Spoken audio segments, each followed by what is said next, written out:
Attention on this channel. We've got an important message.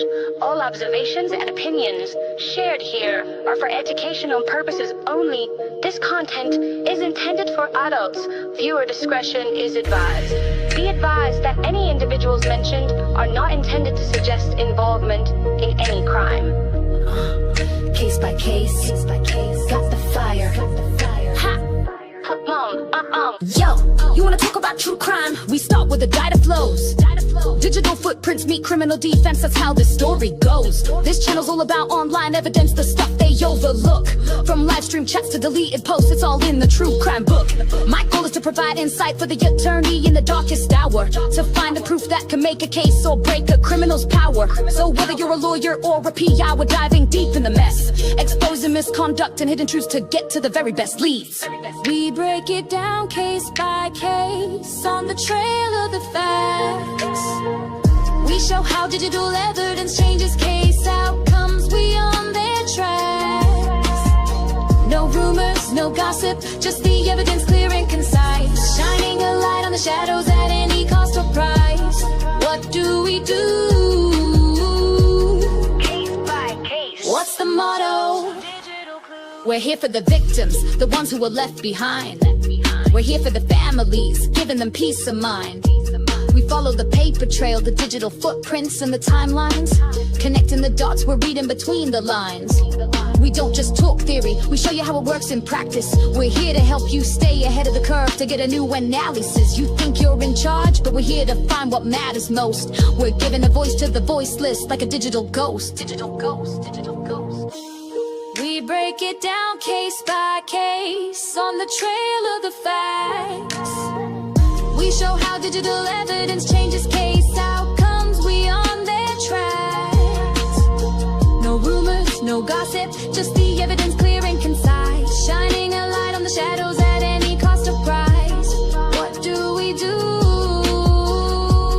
Case by case. What's the motto? From digital clues. The mystery, you wanna know the answers? We're dedicated to the chase. From the first look at the scene to the final resting place, we're here to find the answers, to give the victims their due. A true crime channel with a heart and a purpose too. We're here to build up, to expose the truth, and to shine a light on the darkest of deeds with all our might. We're here for the truth, we're here for the facts, and that's it. We don't chase the trends, we just chase the truth and never quit. We let the past speak for itself, we let the facts lay the ground. We're just here to be a voice, a tribute that is sound. Yeah, it's all for the truth. All for the truth. Ha! Come on, come on.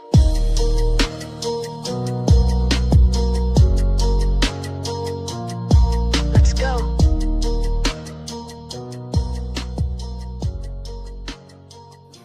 Their thoughts for you, yeah. Won't kiss the ring. Yeah. Ha. Come on. Let's go.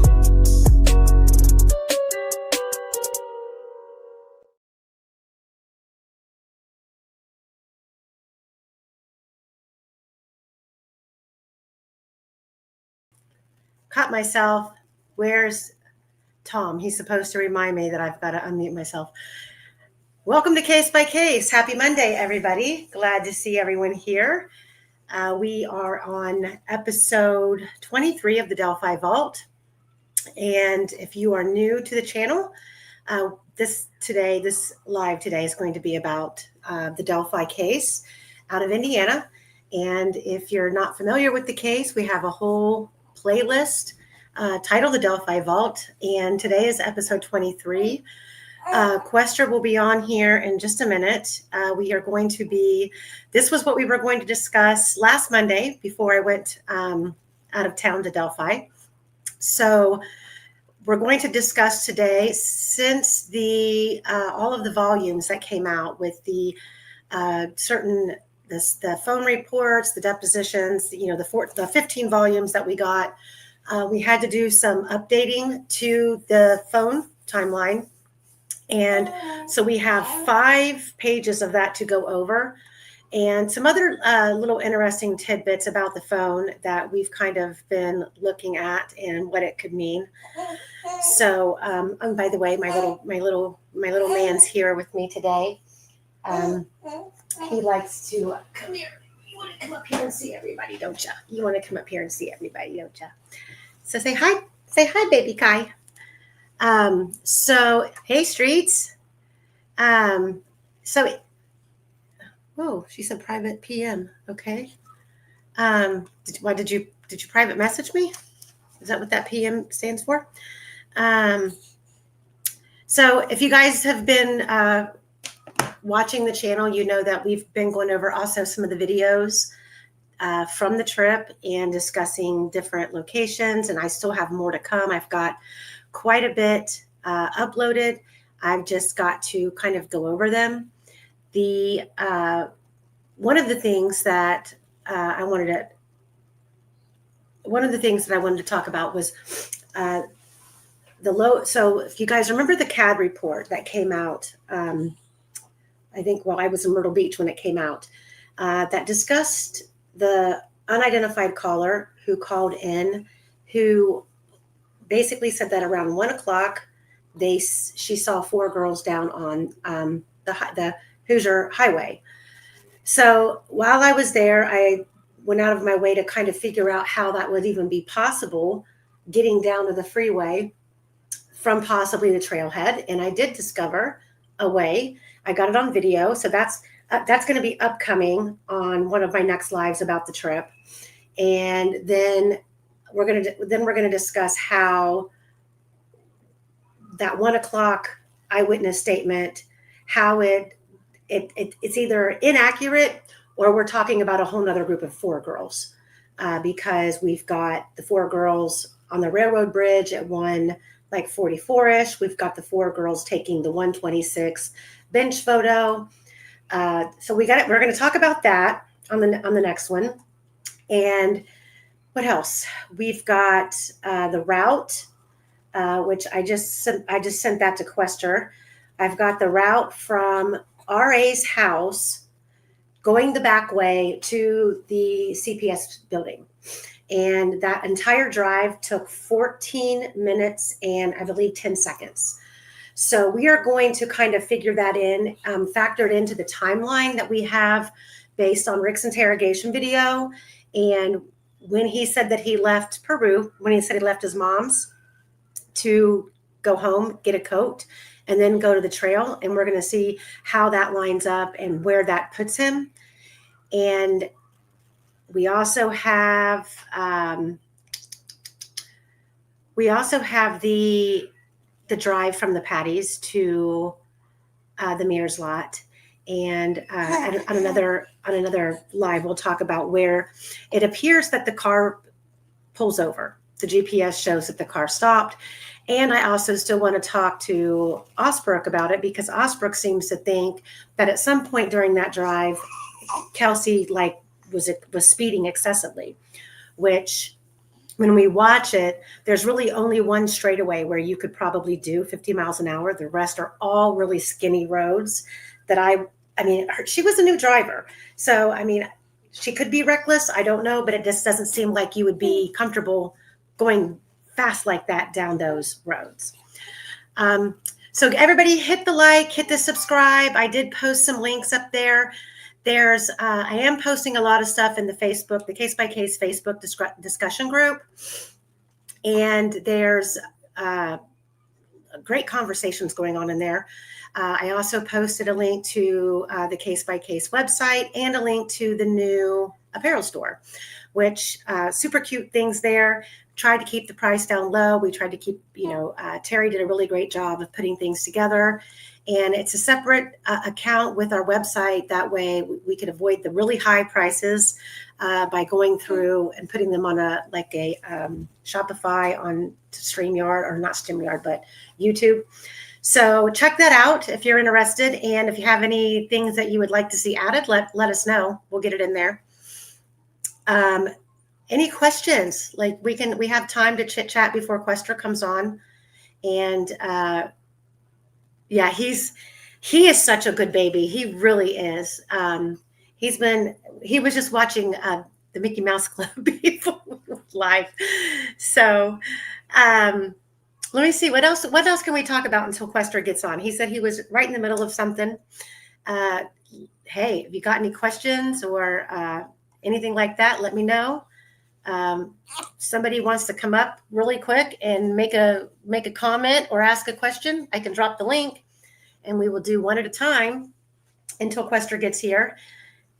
I know what I did want to show you guys is so yesterday I had some really interesting conversations with some people that were very close to the case, and got some really good information, actually. It's kind of what I got tied up on yesterday, waiting for Ashley to get available. I was going to do a live yesterday to discuss Ashley's case, and she actually ended up getting moved in the prison yesterday to a whole different dorm, and it's on a whole different schedule. So, and then I had also sent her a bunch of documents that hadn't gone through the Getting Out app yet. It's like a text message system.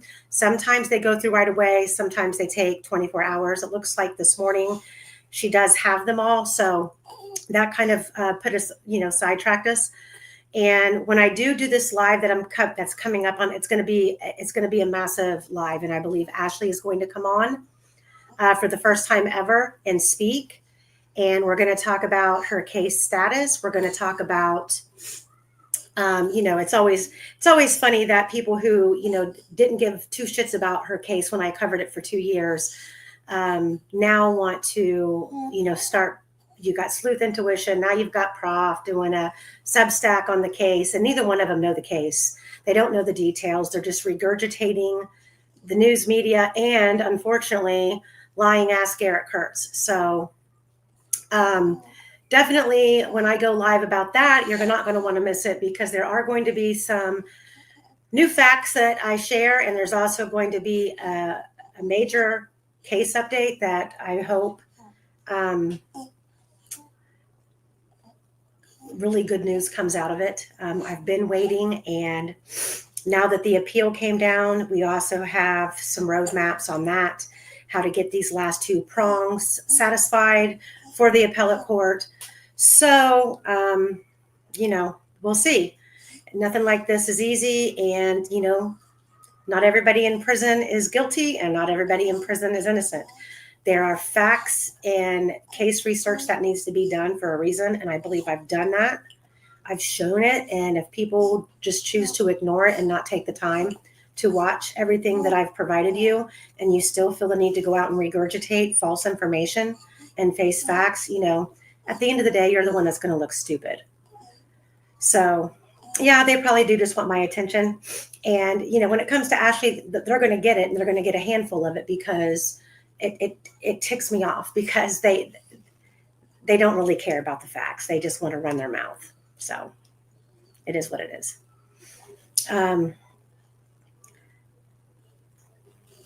Yeah, really. Anywho, so let me check on Quester and what he's got going on.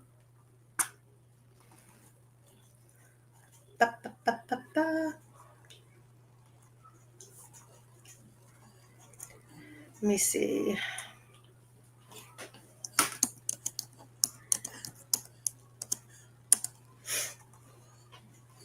All right, we're going to wait for him, because he is the one who put this together for the phone.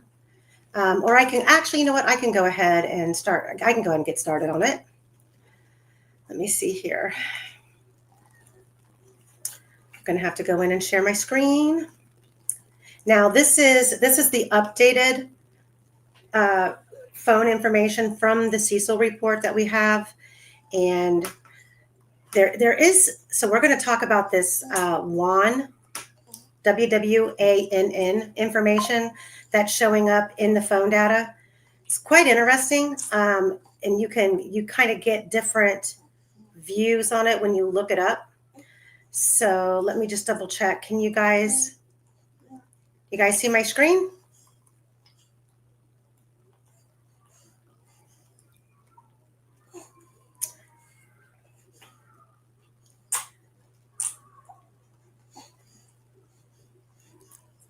So can you guys see my screen? Just want to make sure you can see it.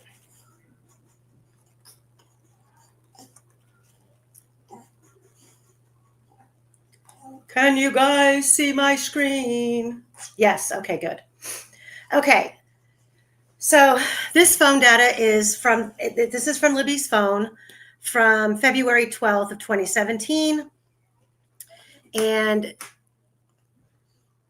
there were no listings in the Snapchat upload data after 2016. So in the first paragraph, it says Kelsey German said she picked up Elle about 1:30 to 2 o'clock from the stayover at Allison's. Then she and Elle went geocaching at the trails. Judging by the route KJ drove to get to Delphi afterwards, they probably entered the trails at Mears' lot. KJ said after the geocaching, she took Elle to the park to play softball. Anna Williams, testified that they left with her from the park.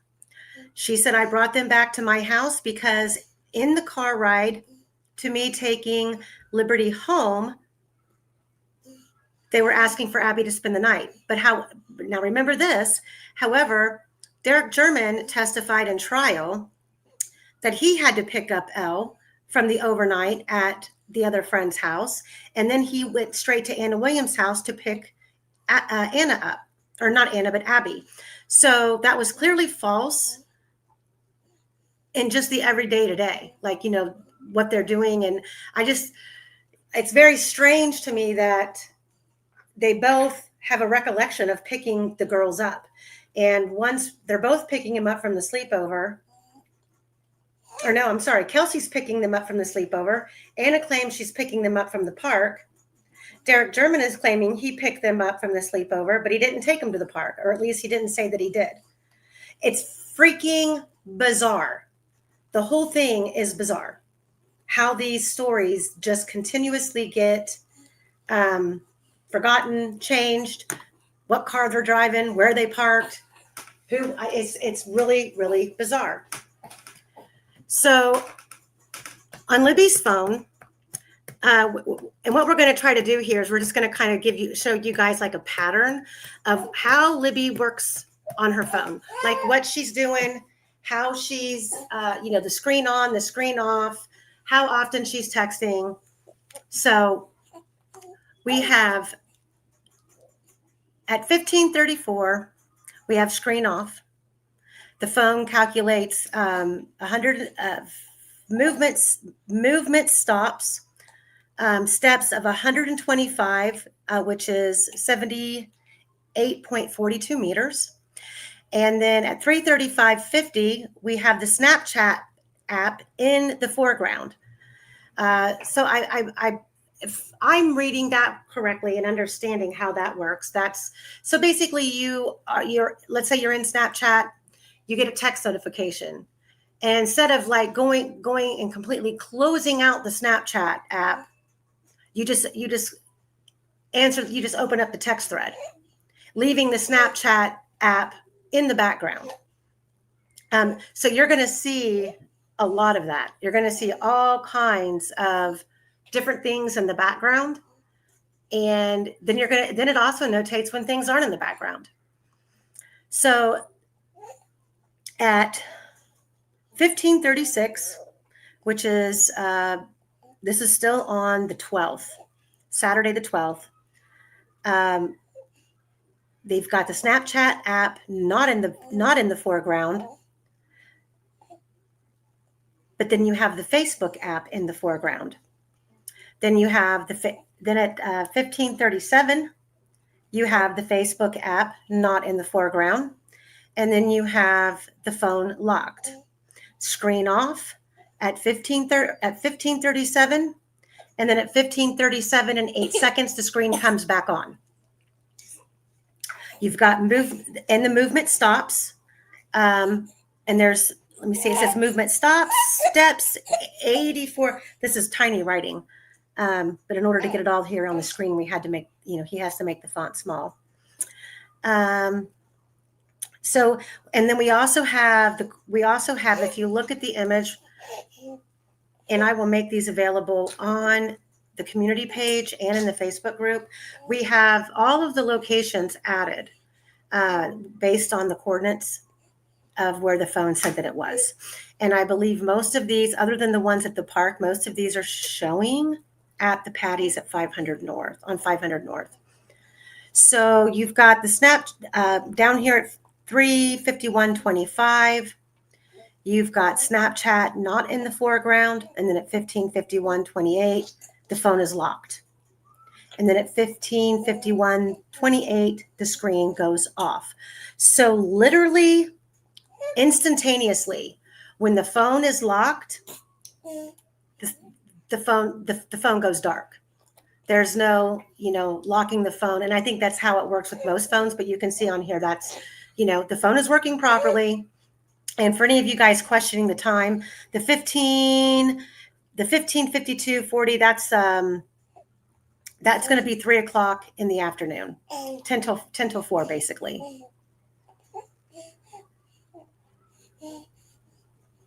Aldeck, you didn't miss a whole much. I just got started. This is the first page that I got started on. So we're talking about Libby's phone based on the Cecil reports that came out in the 15 volumes of exhibits and documents. So we went back, we've gone over this phone 1,000 times, and we just basically have to keep going back every time we get a new piece of information and updating it. So that's what we did here. And this is it. We've got 5 pages of it. And I'm just midway through page 1, so you haven't missed much. So we're going to hop down here to the 3:52:40. We've got the screen on at 3:52:40, and then we have it off at the same time. So it's like the phone, like she picked up her phone, checked it, or flipped it over. Hands had to have come in contact with the phone, or there was some sort of a background notification that may have caused the phone to light up. And that is one thing that I want to talk about really quick, because we know that the phone throughout the whole night of the whole evening of the 13th and into the morning hours, we are seeing a lot of phone lights coming on, like someone's handling the phone, and then the backlight goes out again. And you can attribute that to certain things in the phone, like data basically, like pings. If there's pings going out to a tower, and it's generating data to communicate with that tower, those things possibly could cause the phone to light up. However, we don't have a way of knowing if we would see that type of an event show up in the phone data. As of right now, we don't see it. That doesn't mean that it's not in a different part of the extraction that wasn't just read by the forensic analysis at trial or by Eldridge. So there's still things that we don't have all of the answers to, and we're trying to be fair. We're trying to, we're looking at the phone data that we have and comparing both sides, Cecil and Eldridge, and what they agreed on and what they didn't agree on, and then obviously comparing it to the facts of the case. Let me check the chat really quick. Aldeck, thank you so much. Dizzy said, wouldn't the background info trigger on the Cellubrite? That's what I'm saying. There's a lot of things going on with this phone that do not trigger as an event in the data. And I'm no forensic expert, and neither is Quester. We're just reading and researching what we've got. And when you do the research, there are some areas of it where it says that it should come up in the forensic extraction.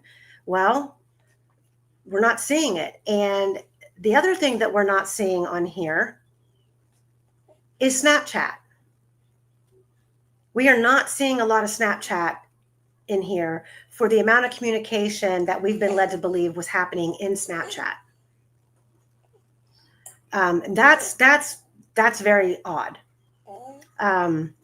So until we have either another expert review the phone data, or we have, if his conviction's overturned and we go back to trial, we won't know. And I'm sure this time around, somebody's going to put a lot more effort into deciphering this phone data because it's really frustrating. So, and like I told you guys the other day, what day was that? It was on Wednesday, the 22nd. Me, Julie, and April were all three standing at the crime scene, and Osbrook called me, and I carried on a whole conversation with him on the phone. I had no interference with, and I have Verizon. I had no interruptions as far as him cutting out or anything like that.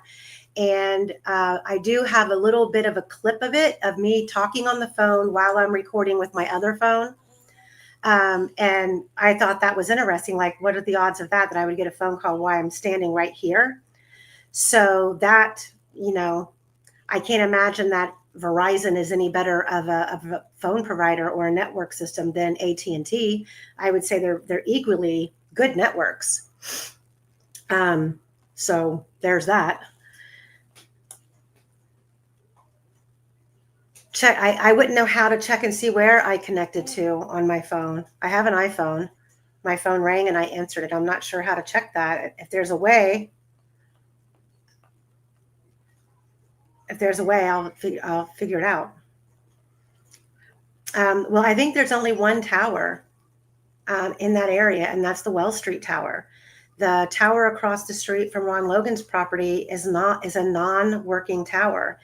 And Quester's done a lot of research on that tower. And even back in 2017, there was no information as to who really even owned the tower. It was like there was a bunch of buying and selling going on, and it was really hard to pin down. And there's no service to that tower.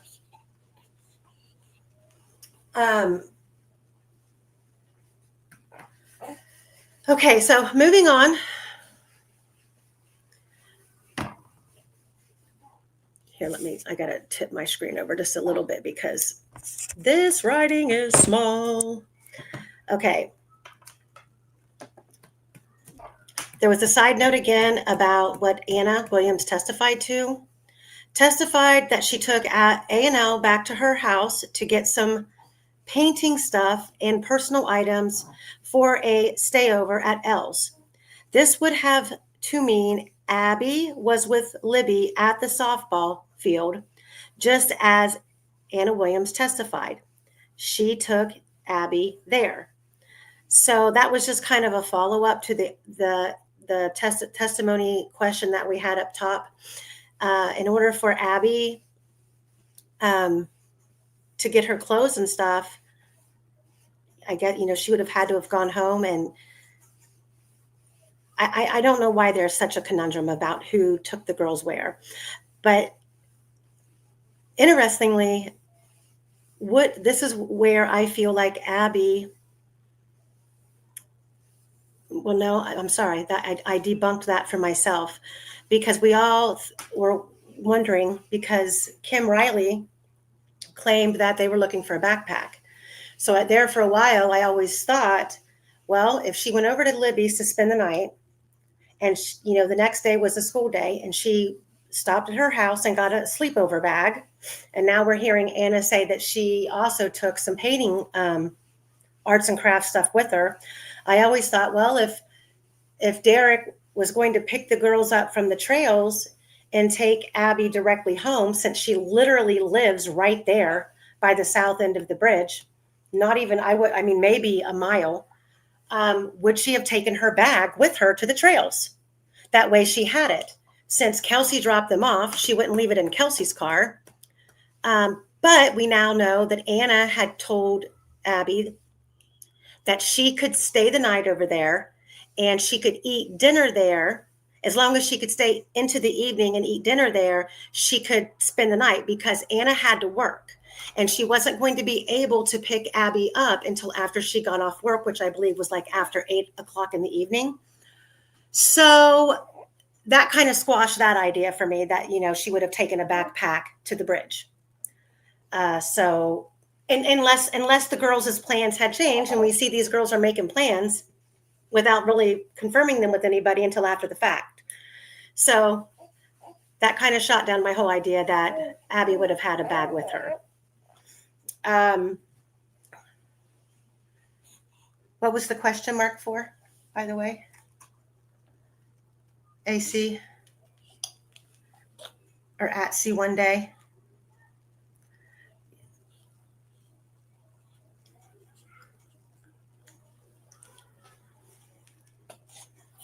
Okay, I keep forgetting I can't scroll the chat from my main screen. Okay, so we have back again, we're at 3:52:40. We have movement stopped again. We have movement started.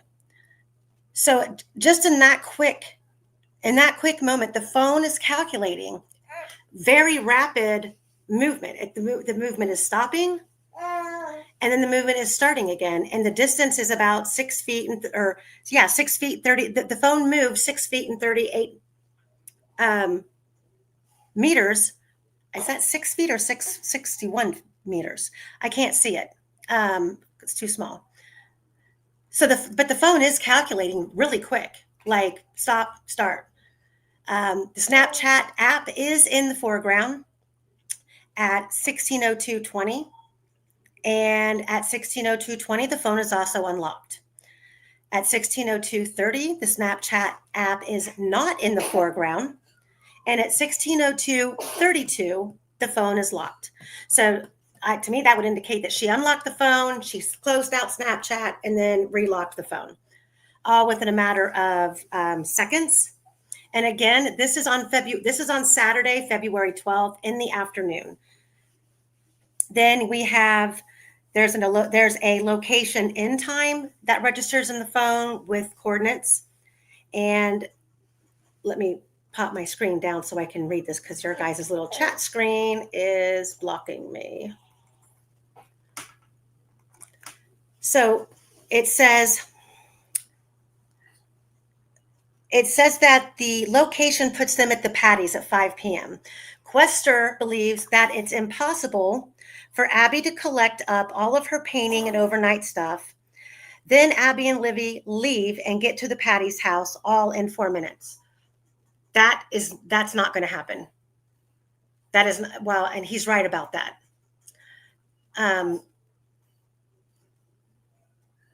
I drove that route. The Patties live a good distance out.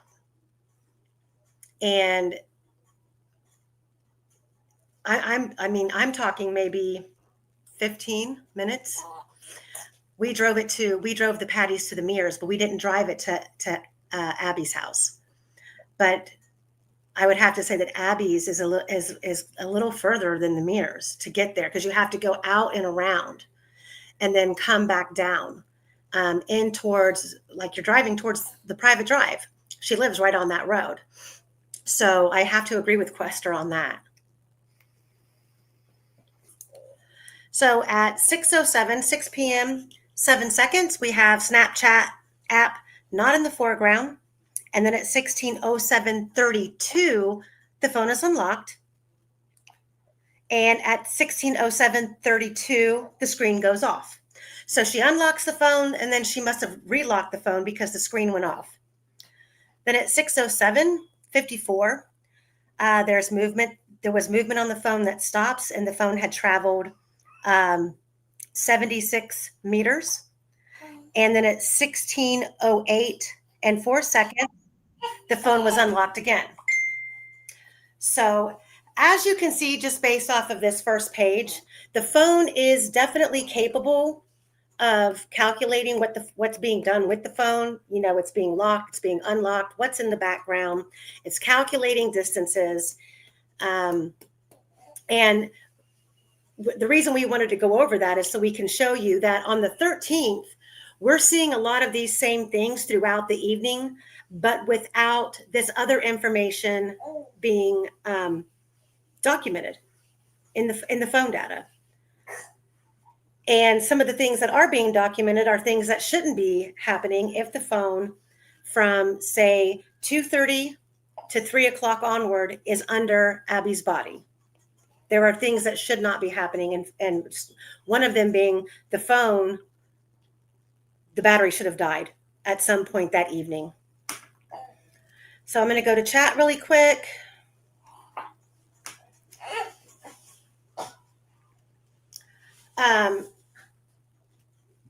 I forget the name of the ball field that they were at. They were, someone in the chat will know. I forget the name of it. It wasn't Riley Park. It wasn't City Park. And there's another one. They were there geocaching, and actually they weren't. I don't know if they were geocaching there. I can't remember if that's where they said they were geocaching, or if it was actually at the trailhead. Quester's getting ready to come on, guys. Yay! He explains this stuff so much better than I do. I get all turned around with times and numbers. Plus, I got to have my readers on. So Anna Lisette says, it's not a stupid question. Patties live out in the country. If girls just wanted an outdoor walk, could they have done so where Patties lived? I'll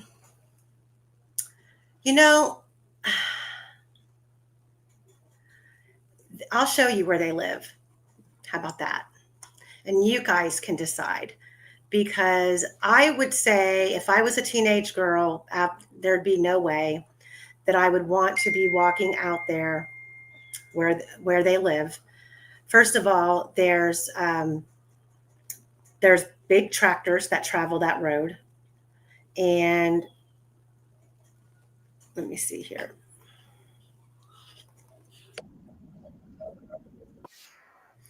Okay, so let me share my screen with y'all.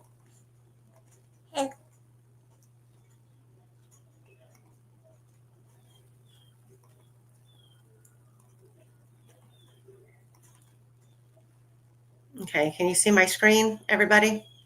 Okay, so literally when this video starts, we are literally right now passing the Patty's house. I set it up that way so we could time it. So this is like a 10-minute little drive. You can see what the girls were seeing on their way to Mears. And we believed at some point when we get down this road up here, we're going to make a right, which this whole route that Kelsey took that day based on her GPS, the GPS of Libby's phone, is odd because this has them coming out of the Patty's driveway, which the Patty's is on the right-hand side. They come out of the driveway, and the quickest route to Mears would have been going left. And Kelsey actually went right, which takes you down out of the way. And then she has to cut back and come all the way back up. Why she did that? I'm still mapping this route and the properties along this route and who lived there. Cause I'm like, okay, if they did pull over, where can we determine where they pulled over and who lived there? You know, did somebody run out to Kelsey's car or we don't know. We just don't know. And of course, Kelsey isn't going to tell us. So that was the purpose of me driving this route, was to get a visual of what the girls seen in the car and comparing where she was and comparing it to the GPS on the phone to see where we think she would have stopped. So I'll play it really quick so you guys can see. It's literally out in the middle of nowhere. They do live far out. And as soon as this video clip starts, the girls, we are passing the Patties on the right-hand side. There's the mailbox right there on the left-hand side. That's the Patty's mailbox. And Kelsey goes all the way down here. They're thinking she drove. Do we know, does your, so it's 40, does it say what the speed limit is right here? on your GPS? Mm-hmm. It tells me what I'm doing, but it doesn't say if I'm under. So you're going about 44 miles per hour right now. I haven't even seen one.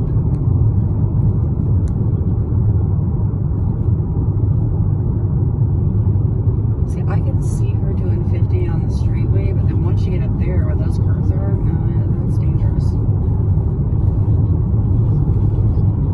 She turns here, right? Mm-hmm.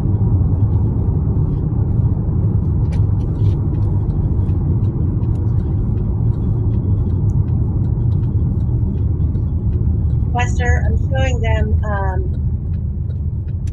showing them, you might want to turn off your camera, Wester. I'm showing them their Libby or Kelsey's route. 218 is up here. What road, Julie, is French's house on? Stepdad? 450 West?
Now Kelsey is turning right to go back the other way.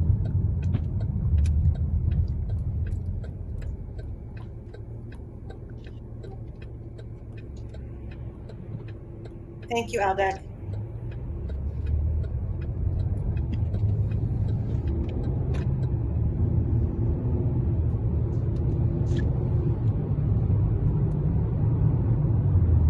Oh, so we just didn't go far enough, did we?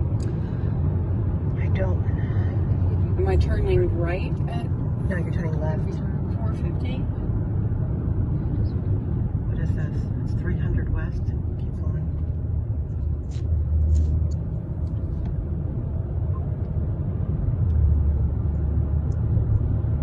It's 425. You're doing about 45 right now. Speed limit. 47. I feel like this road would be at least 50 right here. Mm-hmm. Yeah, this is more of a main thoroughfare. That maybe this is where Michael sees her accelerate. I don't know. We're gonna have to go back and compare the GPS to the video.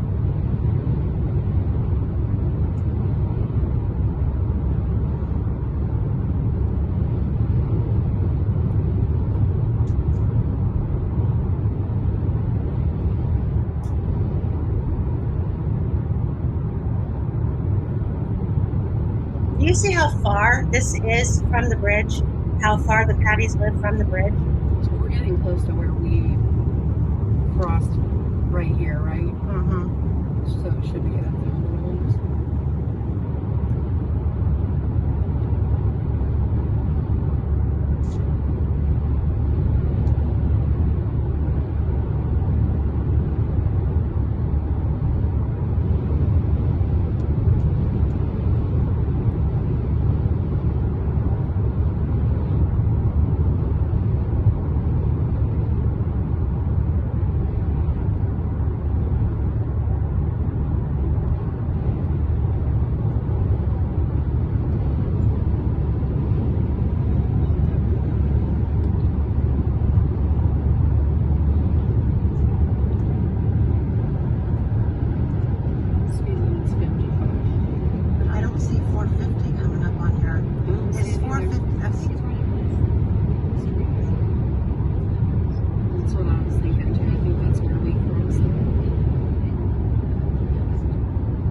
Is this a road up here?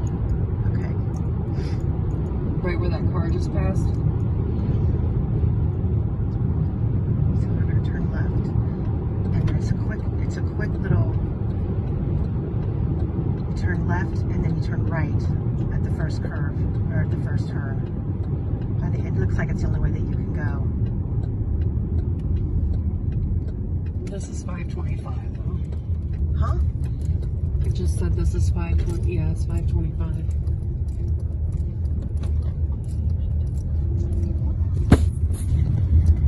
Going back to my, There. yep. So Patty's mailbox, let's go. And So that's part one. We had to turn around because you have to remember we didn't have, I can't put this I couldn't put this route into GPS for it to take us the same way that Kelsey went. So I had to read it off of paper. I had pre-written out the directions that she went. So that was why it was so difficult. So we had to turn around. And this was us turning around. Turned around again. So we're going to do a U-turn. And Kelsey turned left off 218 onto 450 West.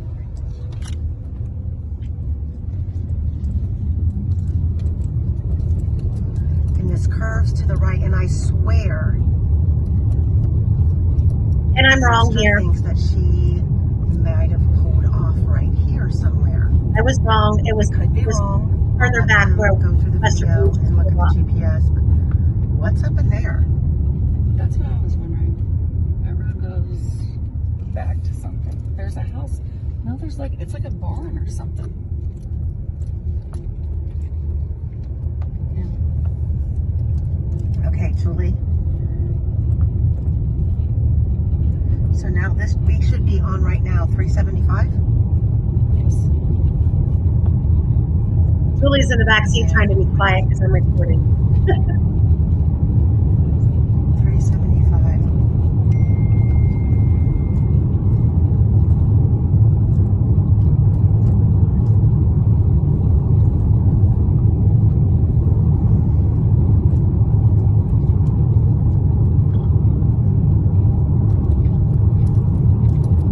See how skinny this road is? Does this take you straight to the bridge? This, I'm trying to do both here. We're going to follow, this does follow, we are kind of going along the right route. And I think up here along on the left-hand side, we did find out there was another camera up here on the left.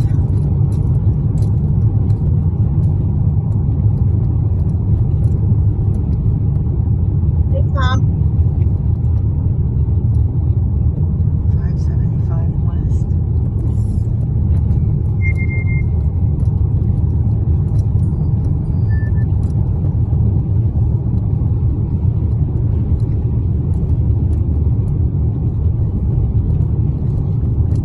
This is where the road gets really narrow, and I don't know if you would want to do 50. Do you know where you are? Yeah. Okay.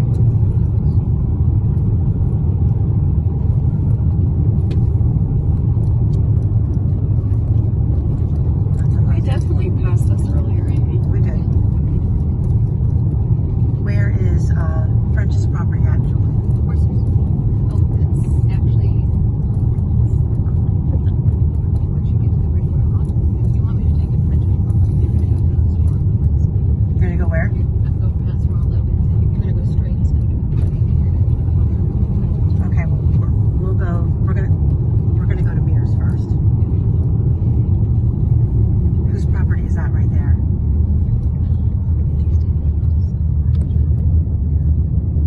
It's a nice property. So we're coming up onto the cell phone tower by Ron Logan's.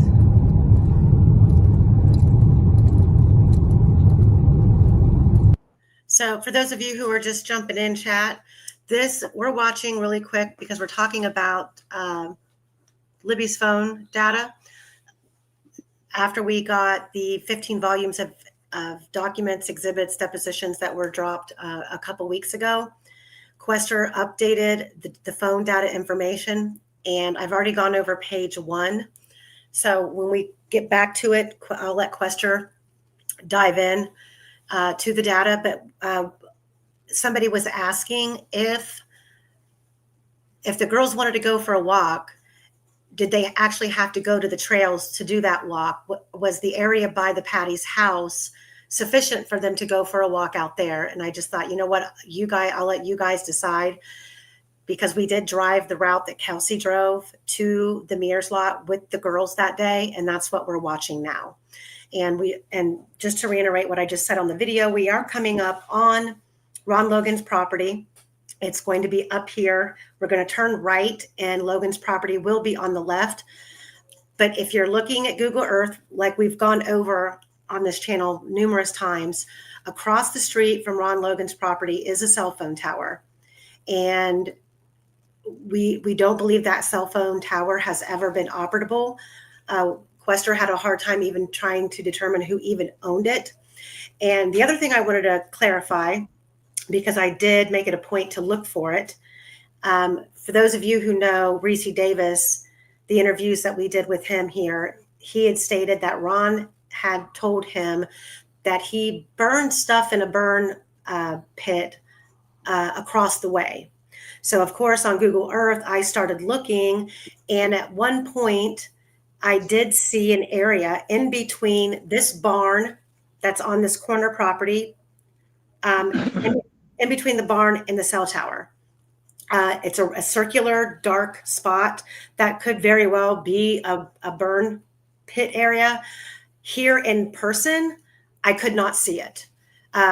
Before we did this route, we had drove by here multiple times, and I made it a point to look for that. Could not see anything. Doesn't mean that it hasn't been grown over to where you can't see it, but visually, in real time last week, I could not see anything that indicated there was a burn pit there. So I just wanted to clarify that.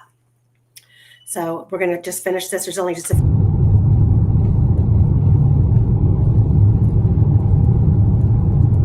according to really Davis, Ron Logan had 2 reviews.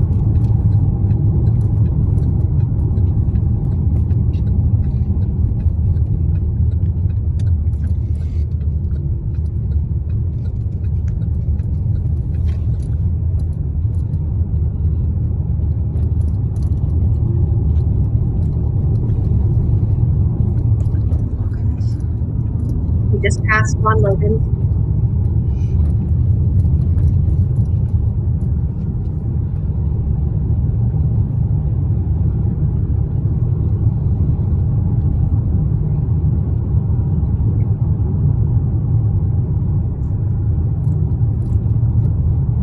This would have been right about in here. Right around in here is where Harbaugh claimed that she saw Muddy Bloody on this road right here, in between the cemetery and Mears. And then Kelsey said that she didn't even turn into the Mears lot. She veered over to the left and stopped and let the girls out. So just go ahead and mimic that.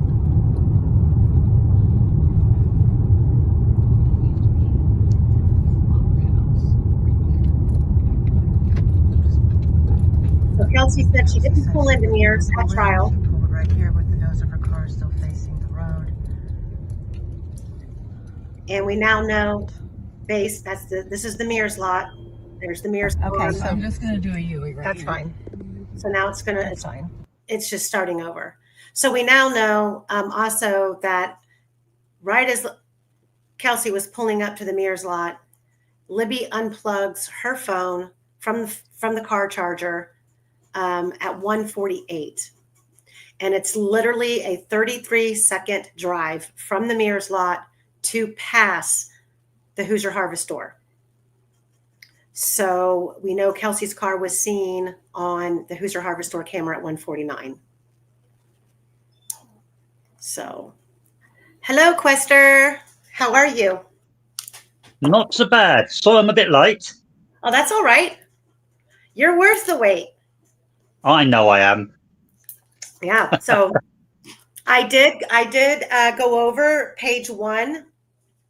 I don't know if there's anything that you want to, have me go back to on that page, or if you have any comments about what your thoughts on these updates that you've made to the phone data and the timeline of the phone. Feel free. Well, I don't know what it is you've said about it, so I can't really say that, but I'm sure you've covered everything.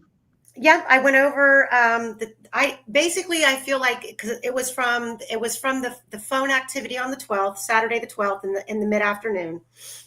And I wanted to make sure that they understood that it kind of gives you an idea of what the phone was doing on a regular basis without being out in the woods, without the girls having the phone under stress, the activity on the phone, and how the phone was logging the information.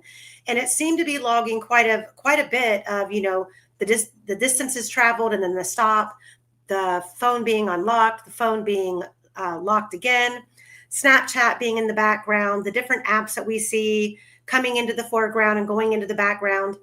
So I did kind of touch on all of that. Right. Did you point out the discrepancy between Derek and picking the girls up? I did. I went over. Yeah. Yes. Sorry? And the 4 minutes where it shows that they were at Anna's house, and then the coordinates show the phone is at the Patty's. And as you guys just watched, that's another great visual that we just played. The distance from Patty's to the Mears lot, and Anna's was even further than that. So that's not a 4 minute. That's not a 4 minute trek. That's fine.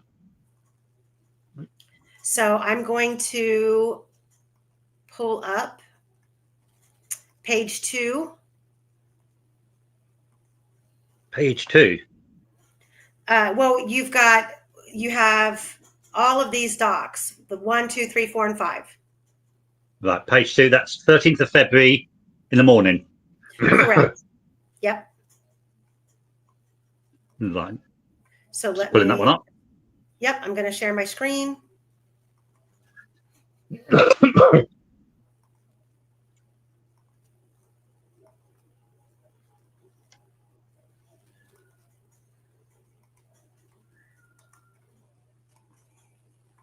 Can you guys see it? Yep, it's up. Okay. So this is February 13th from, what is that? 12 o'clock midnight. Minute past midnight, yeah. Okay. To 11. To 1 o'clock in the afternoon. Okay. All right. So, Quester, do you want to go over it, or do you want me to read it? Right. No, if you want to go over it, and I'll stop you whenever there's anything I think needs highlighting. Yeah. Okay. You're much better at reading. So at midnight, or at 20 after midnight and 4 seconds, the battery, and this is another notation. So if you guys are researchers out there like we are, you have a pen and paper, start taking notes about this battery and what's going on with the phone that causes the battery to drain rapidly versus when the phone is charged again. It's quite interesting. So at 12:20 a.m. in the early morning hours of February 13th, the battery is at 33%. Then nothing happens on the phone until 1:16 a.m. the screen comes on, and then at 1:16 and 12 seconds the screen goes off. So somebody was viewing the phone for 12 seconds. I don't think that, unless Quester, you think that could be some sort of a data update, or the phone's transmitting data that would cause that screen on, screen off for the duration of 12 seconds? Or do you think it's handling the phone? It's hard to say, really. The screen flicks on and off due to a multitude of reasons. If you pick your phone up and shake it, the screen will most likely come on. wait a few seconds and go off again. But then you've got to think, why was the phone shaken? Correct. And because of this next exchange that we see, I'm going to have to say that Libby probably picked up the phone and might have been reading her home screen notifications. You know, teenagers will sleep with their phone in the bed or under the pillow where it's really close to the hand, because the screen goes off at 1:16 and 12 seconds. And then the screen comes on again at 12:16, 40 seconds. And it stays on, until 1:26, 52 seconds. The screen goes off, and then for some reason it registers the screen goes off again at the same time at 1:26 and 52 seconds. Then at 2:40 a.m., the battery is now down to 32%. And at 4:43 a.m., 2 hours and 3 minutes later, the phone has only dropped to 31%. So the phone is, with only that small amount of activity that we see between midnight and 4:43 a.m., we have screen off, or we have screen on, screen off, screen on, screen off. The battery has now dropped 2% with really nothing going on the phone. Then at 5:21 a.m., the screen comes on. And then at 5:21 and 20 seconds, the screen goes off. Then at 5:21 and 21 seconds, it says the screen goes off again. So I don't know why the phone would be registering two screen offs back to back without it coming on in between. Is that the way that you read that, Quester? Because that's the way that I'm reading it. So what time was that one again? So the screen comes on at 5:21 and 10 seconds. And then 10 seconds later, the screen, the data shows that the screen turned off 10 seconds later. And then it shows screen off again at 5:21, literally 1 second later. So we have back-to-back screen offs with no screen on in between. Off, on, off, on, off, on, off.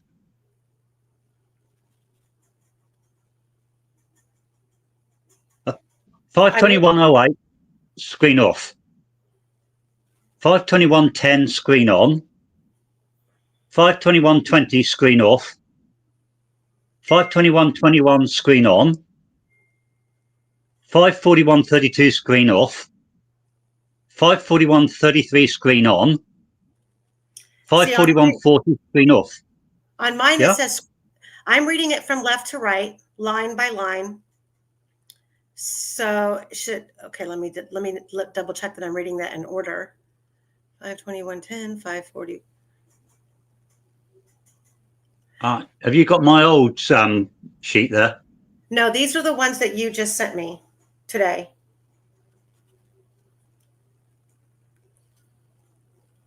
I sent you the wrong ones, and I do apologize. Okay, hang on, because I do have, let me pull up the other one that I have from 2 weeks ago. Sorry, guys. I'll quickly send you through again, because that old one that didn't have all the data.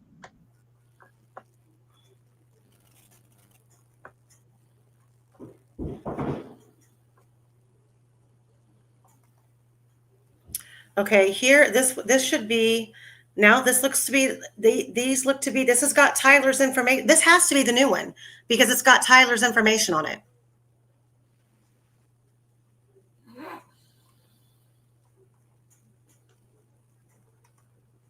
Right, I'll send you through the new one of sheet 2, and if it's different, I'll send you through the whole lot. Okay, I'll pull it right in.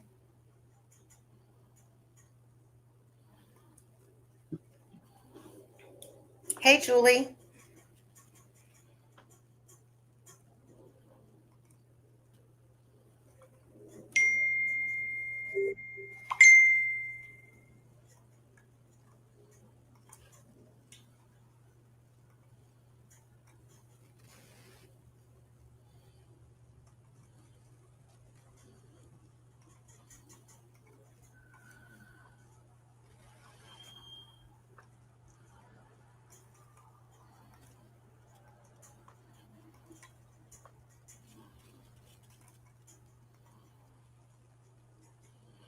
Oh, I see. Okay. Wait a minute.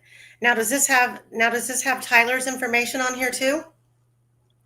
It should have, yes. I don't see it. Which bit of information? Oh, I see it. Now it's in blue. I see what you did. You changed the color of the text from red to blue. Okay, so this is the new one. So we do, okay, so yes, we have additional screen on and screen offs. We have additional battery data on this one. So I'll start this one over. At 12:20:04, we have the batteries at 33%. At 1:16 a.m., we have screen on. At 1:16 and 12 seconds, we have screen off.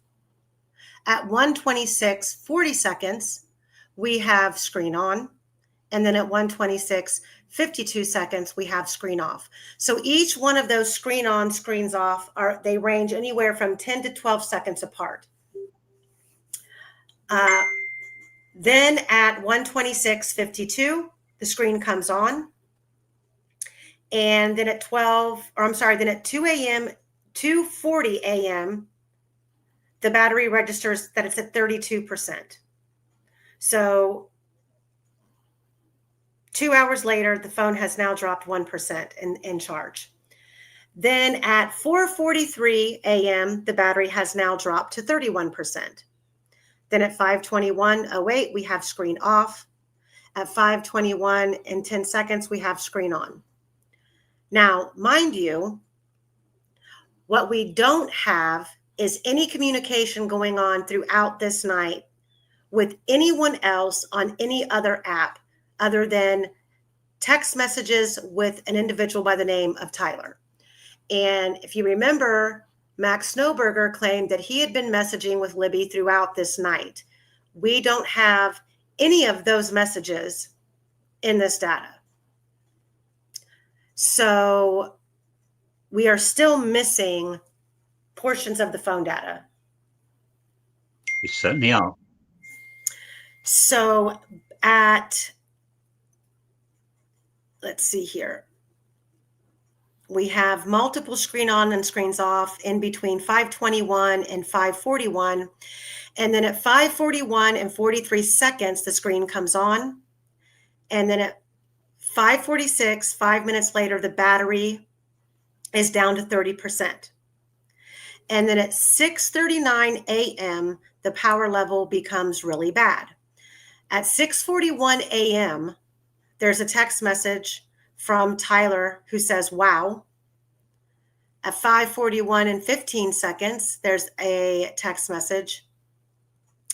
And Quester, can you clarify, are these messages where the message that says Tyler message wow and Tyler message you done yet, are those from Libby to Tyler or are those from Tyler to Libby?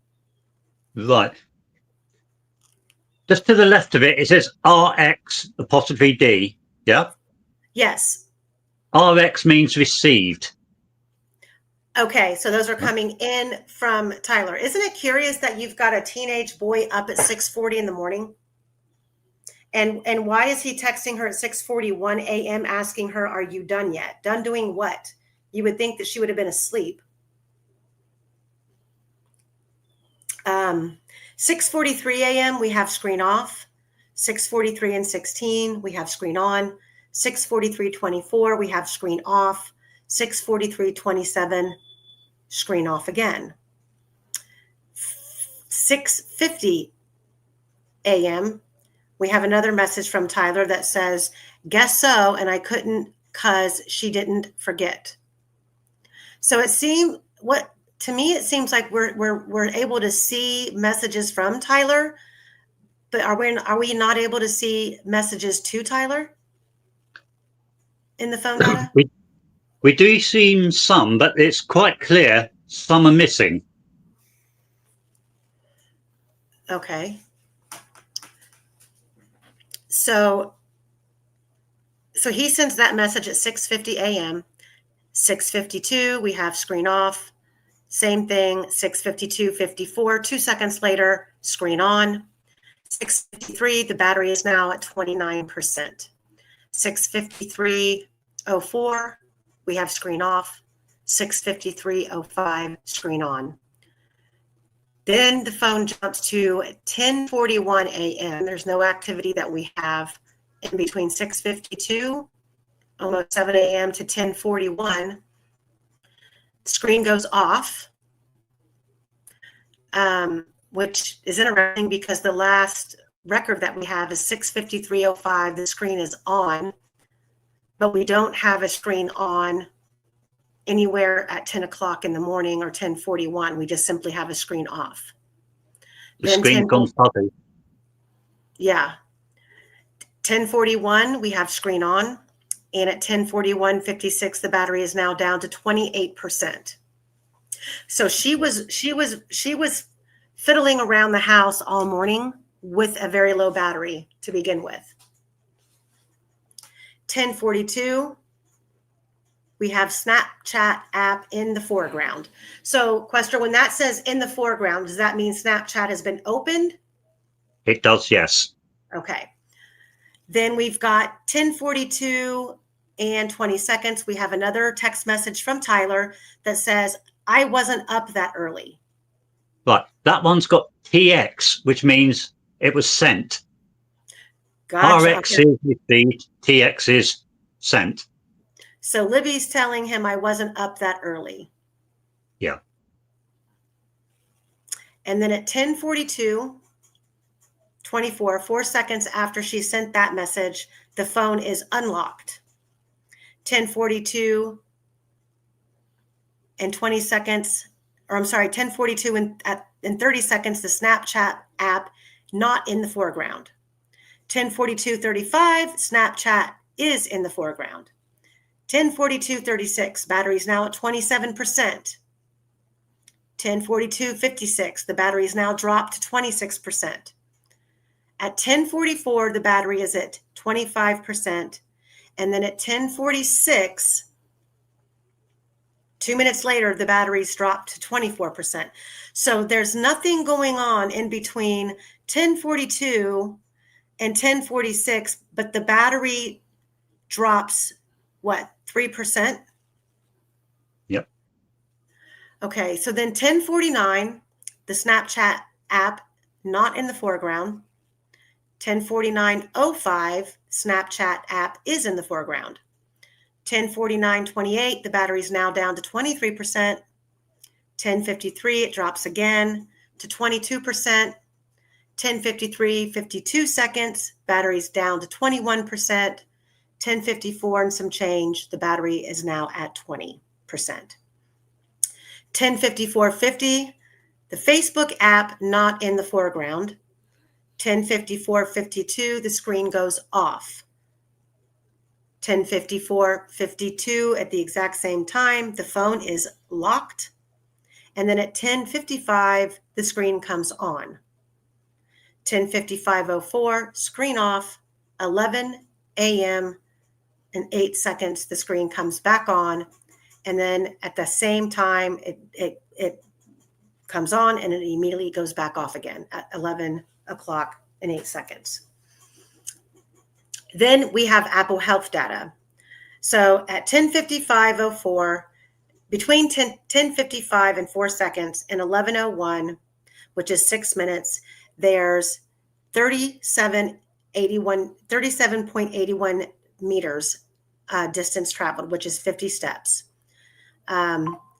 It's the first movements on the phone on the 13th that's recorded in this data. So does that mean the girls stayed in bed until 5 till 11 in the morning? That would fit with the banana pancake story, which is supposed to have been about 11 o'clock that they had that. It could fit them coming downstairs, breakfast. Then at 11:01, the phone travels. This is a different set of steps. It travels 37.81 meters, which is another 50 steps. They stopped walking, and then from 11:01 to 11:28, which is 28 minutes, there's no steps taken. So it could very well be that they were sitting down at the kitchen table eating, or waiting for their pancakes to be served and then sitting there eating. And if you remember Kelsey's testimony, they all sat there and ate together. Yeah. Then at 11:07:32, the screen comes on. And at the same time, the phone is unlocked. At 11:07:35 seconds, the Snapchat app is in the foreground. And at 11:09, 2 minutes later, the battery is now down to 19%. At 11:10, the Snapchat app is not in the foreground. And then at 11:10:15 seconds, which is 5 seconds later, 11:10, 10 seconds to 11:10:15 seconds, the Snapchat app is not in the foreground, and then Facebook is in the foreground. So she must be toggling in between Facebook and Snapchat here at this time. Communicating with who, we do not know. What she's looking at, if she's sending messages, if she's just reading timelines, we just don't know. At 11:10:50 seconds, the Facebook app is not in the foreground. At 11:13:20, the battery is at 18%. And then at 11:15:20 seconds, which is exactly 2 minutes later, the battery has now dropped to 17%. At 11:15:50, the Snapchat app is in the foreground.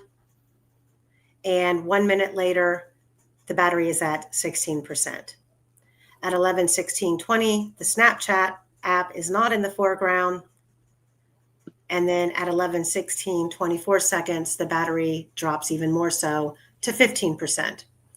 At 11:16:24, we have a screen off event. At 11:16:24, we also have a screen on event. At 11:16:24, the phone is unlocked. At 11:16:28, the screen goes off. At 11:17, the screen is on, and 11:17:20, the screen goes off.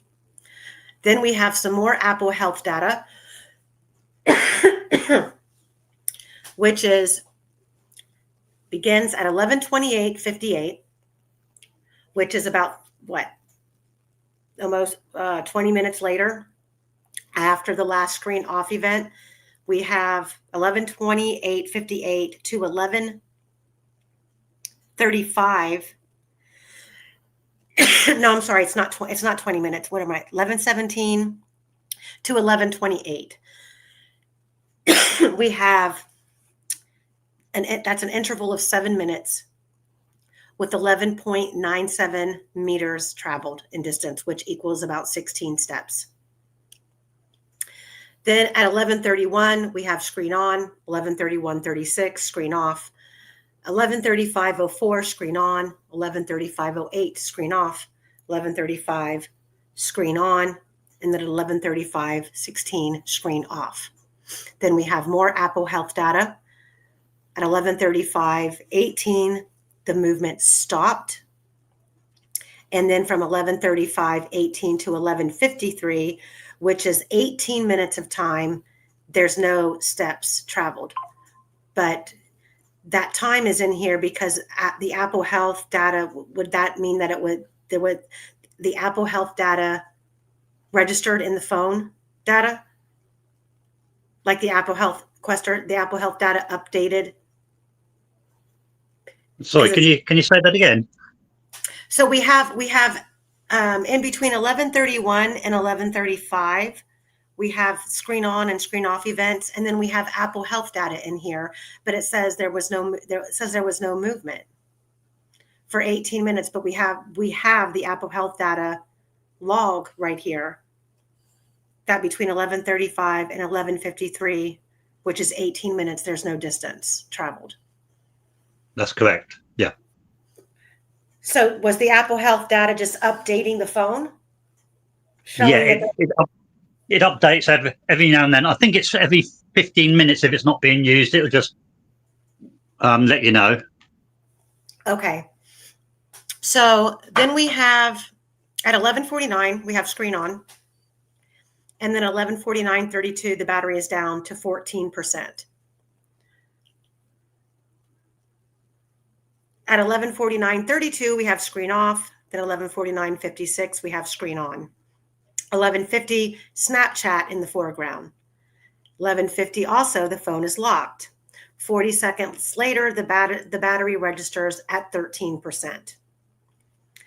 I find that strange for a teenager, because your phone, when you're that low, your phone can just go dead at a blink of an eye. I mean, you can think that you have a little bit of a charge left, and the next thing you know, it's just odd that a teenager would allow the phone to get that low in a charge.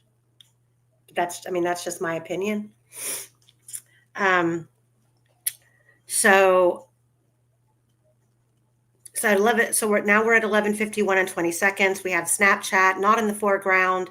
11:51, phone app in the foreground. So at 11:51:20 it says phone app in the foreground.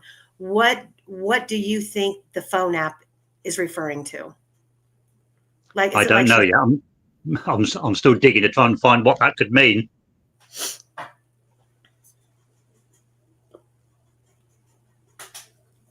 I wonder if that would indicate maybe she was going to make a phone call. Phone app. That's odd. Then at 11:51:35, we have the Snapchat not in the foreground. And at 11:51 and 40 seconds, the battery is now at 12%. Then at 11:51 and 45 seconds, the Facebook app is in the foreground.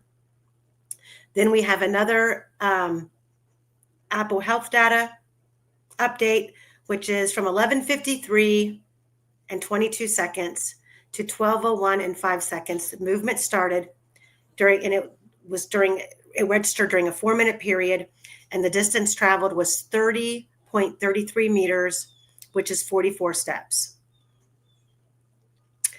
Then we have at 11:55, the battery is now at 11%.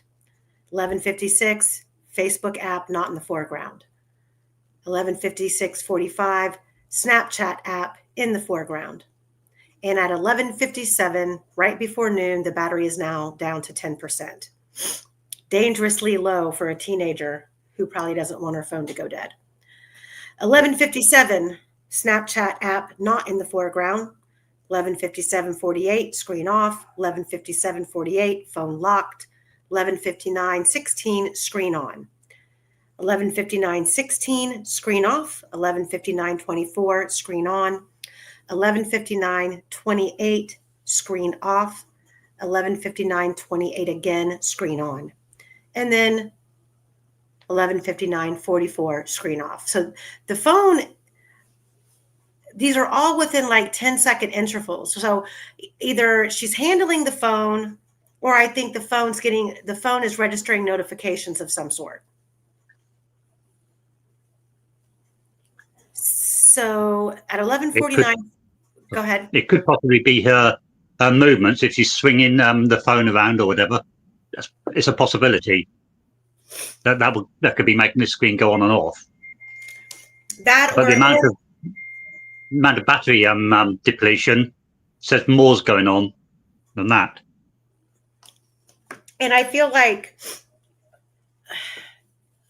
and these are just things that were never covered by either of the forensic analysts or experts, or by any of the attorneys, what the settings of the phone were. So, you can have notifications not pop up on your home screen, or you can have them pop up on the home screen. And if they're popping up, like if you're getting a message from Facebook, it's going to make your screen light up. It's going to show up right on your home screen. But if you don't have them set to notify you, then you're not going to see them. The phone would just remain dark. So, Quester, give me 1 second, okay?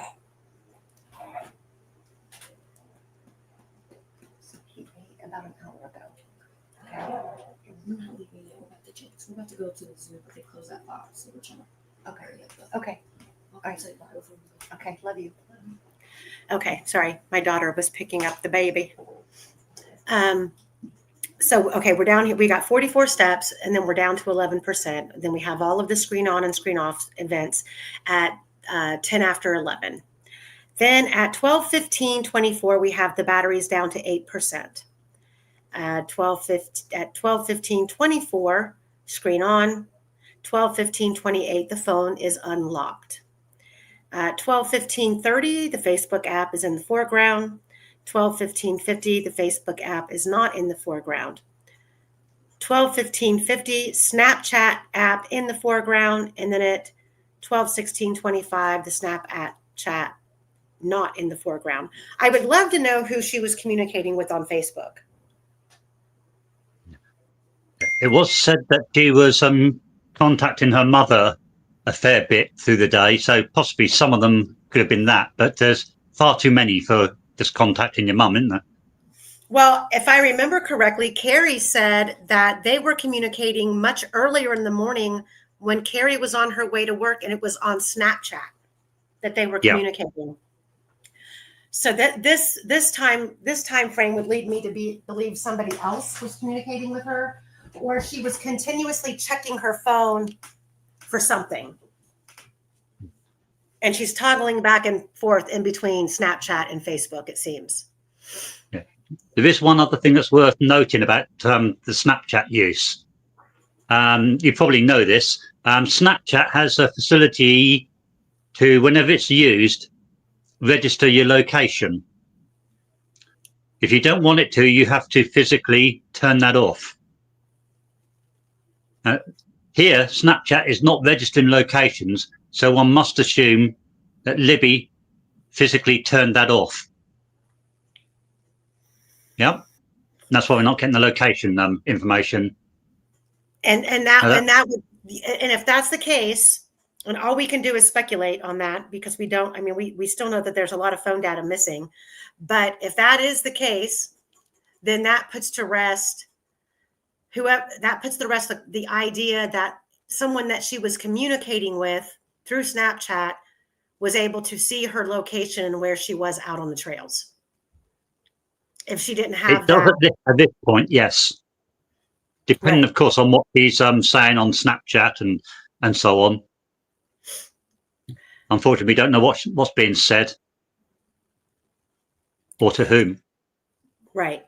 So between 12:16:28 and 12:28 and 40, I'm sorry, between 12:16:28 and 12:38 and 40 seconds, we have a numerous amount of screen on, screen offs. We have no idea what those could indicate, but it's the phone's turning on, the screen is turning on, then the screen is going off, but it doesn't appear that there's anything accessed in between these events.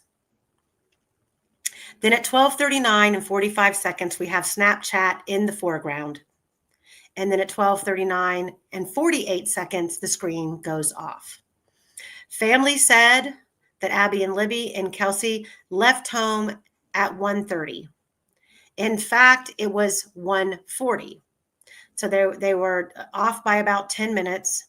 And based on, and I still have to cut and splice the drive that we did and get rid of the wrong turn and splice it back together to kind of get a rough estimate of how long that drive took. So if they left the house at 11:40,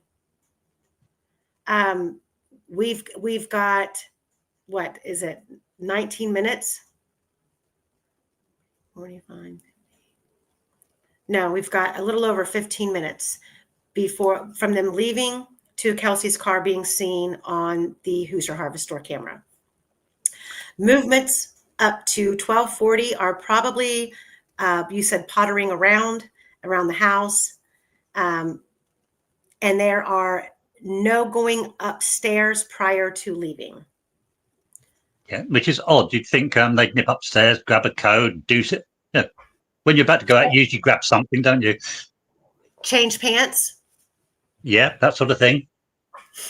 Because according to Becky, Libby changed her pants, but there's no flight of stairs showing that they went up. That's correct. Let's give the Patties the benefit of the doubt. Maybe they had a first floor laundry, and Libby just went into the laundry room and grabbed a pair of jeans. But Becky did say that she found the sweatpants that she thought Libby was wearing in Libby's bedroom later on. Yeah. So but how did you take that up there?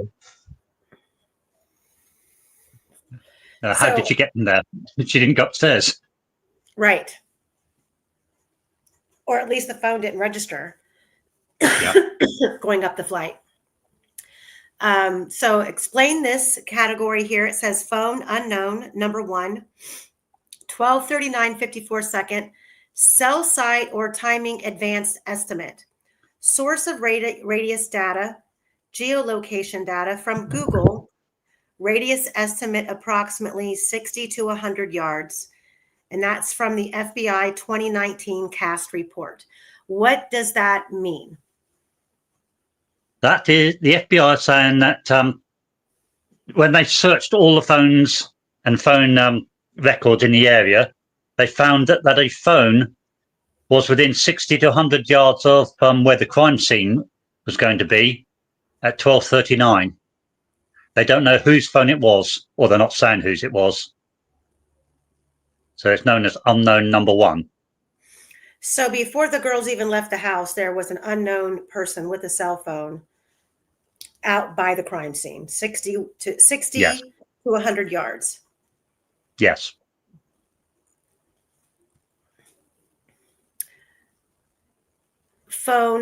Libby's phone at 12:40:15. The Snapchat app is not in the foreground, and at 12:40:16, the phone locked.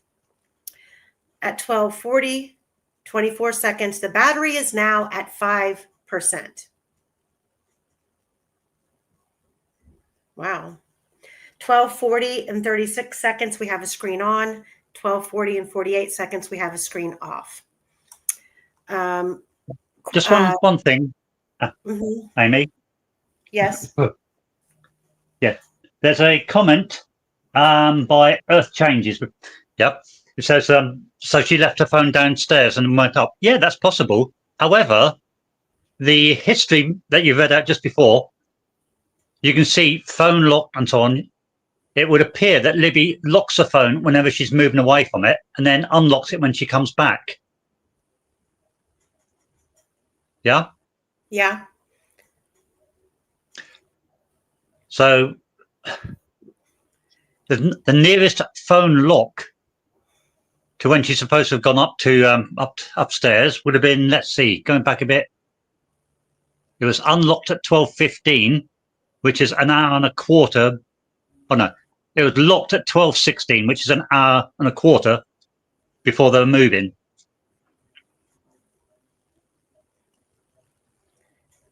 I don't think it would have taken an hour and a quarter to pop upstairs, change her pants, and come back down. Yeah, and I don't think that, and as often as the Snapchat and the Facebook apps are being checked, I can't imagine that she wouldn't have her phone nearby. It almost appears like she's looking for someone to respond or to send her something. She's maybe sent someone a message and she's waiting for them to get back to her. Although we know based on conversations that took place the night before, Libby the night before was attempting to reach out to several people to try to get them to meet her and Abby out on the bridge. And the other thing I wanted to notate about the pants, the sweatpants and the jeans. So, and I think I might have said this before, but I'm not going to buy Kelsey's story about, the girls, she gave them her sweatshirts in the car, blah, blah, blah.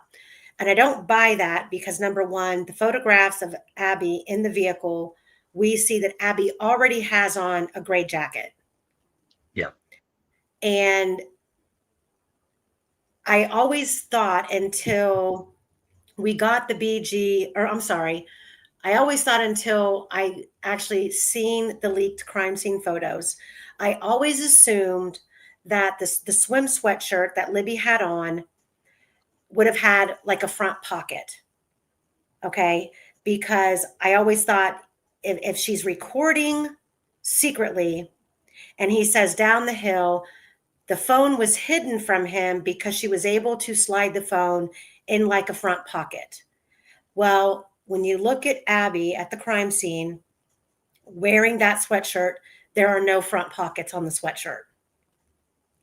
So the only place that that phone could have been possibly hidden would have been either Libby had the phone in her hand and pulled her hand with the phone up into her sleeve. That would be one way to conceal the phone. Or the only other place that she could have put it would have been in the back of her jean pocket. I don't think that her phone would have fit in a front pocket. It could have, but a back pocket would be the most, quickest slip of putting it in there. And then maybe she pulled her sweatshirt down over her jeans to conceal the indication that she had a phone in that pocket. What do you think about that, Quester? Well, my first question is, why would you do that? Why would you want to hide the fact you've got a phone? Well, they want us to believe that the second drawer. Okay. They want us to believe that she was scared or nervous, and so she pulled out her phone and started recording the bridge guy secretly. And then when he came off the bridge and sat down the hill, the state wanted us to believe that the phone was hidden. And Abby saved the day by how Abby got the phone in her hands, we don't know. So I brought that up because I always had thought that the sweatshirt that Libby would have had on would have had pockets in the front, and she could have hid the phone there. But that sweatshirt doesn't have pockets. So if we're to believe the state story, and the girls were made to undress before they crossed the creek, how was the phone hidden from whoever had abducted the girls? Where would that's my thought process. Like how would have this transpired? And there's this big question as you've got this lone wolf, the state wants us to believe, abducted the girls and traveled with them a good distance. And I'm telling you, it is a good distance from the top of that bridge down one hill, over the private drive, down another, across the creek, and up about a 3-foot high embankment up to the crime scene, which is literally right near the water. How was that phone obscured from eyesight? How was it protected traveling through the creek at the height of the water that day and the speed of the water that day? Those are just all questions that I have, and the way that I try to work them out in my brain. Well, like you, I don't buy it. The whole of the video doesn't say that she's so scared. And if she was so scared, why did she stay there? Why didn't they run? Exactly. Libby didn't have to malinger at the end of the south end of the bridge. You hear plain as day Abby say, "Don't leave me up here," as if they already had an intention of going down the hill. Now, that doesn't mean that they hadn't already encountered this individual on the bridge, because we don't know what transpired on the bridge between the Snapchat photo at 2:07 of Abby and 2:13. But what we do know is that the bridge was empty at 2:05 when Libby took that photo. There was nobody on that bridge. I will die on that hill that this person or people came from the south end of the bridge and started walking towards them quite soon after the 2:07 photo was taken. And we don't know what the encounter may have been. We don't know if it was someone that they thought they were meeting. I've got all different kinds of theories. I'm not dead set on any of them. I'm just looking at the possibilities. Did this person begin to approach them and they possibly thought, okay, whoever we're supposed to be meeting's here, and then he gets closer and they're like, we don't freaking know him. Who is this dude? Or what have you?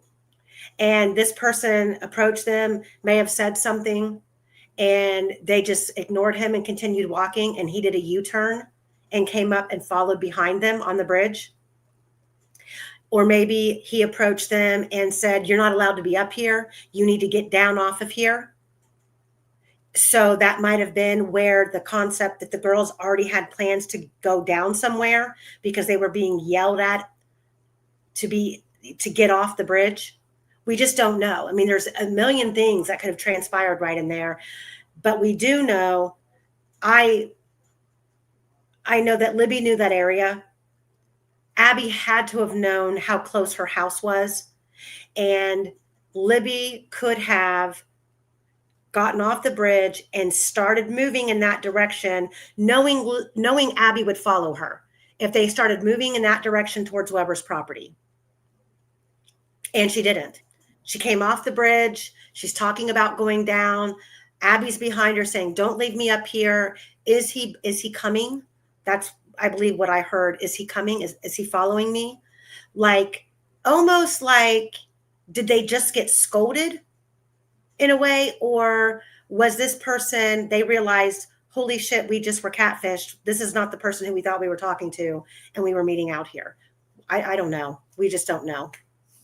Unless we have some sort of deeper dive into this phone data and they stop playing games with it and release the whole goddamn extraction, all of the extractions, to where we see what the communication was, because we know that they have some communication from that day, that morning, with Libby and Anthony Schatz, and none of that's on here.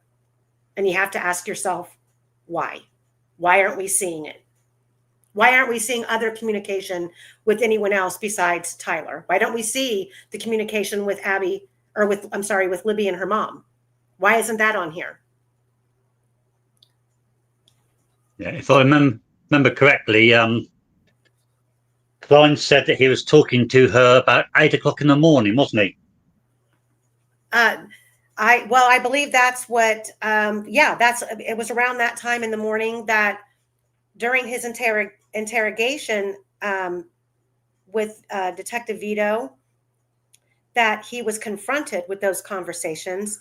And it was also the confrontation about those messages were the fact that, and this is another thing I want to bring up while I'm on the topic so I don't forget, but he also brings up the fact that there's multiple devices in that residence in Peru that are being utilized, and there's logging out and logging into Snapchat, as if more than one person was accessing the Snapchat account for Anthony Schatz underneath the same roof.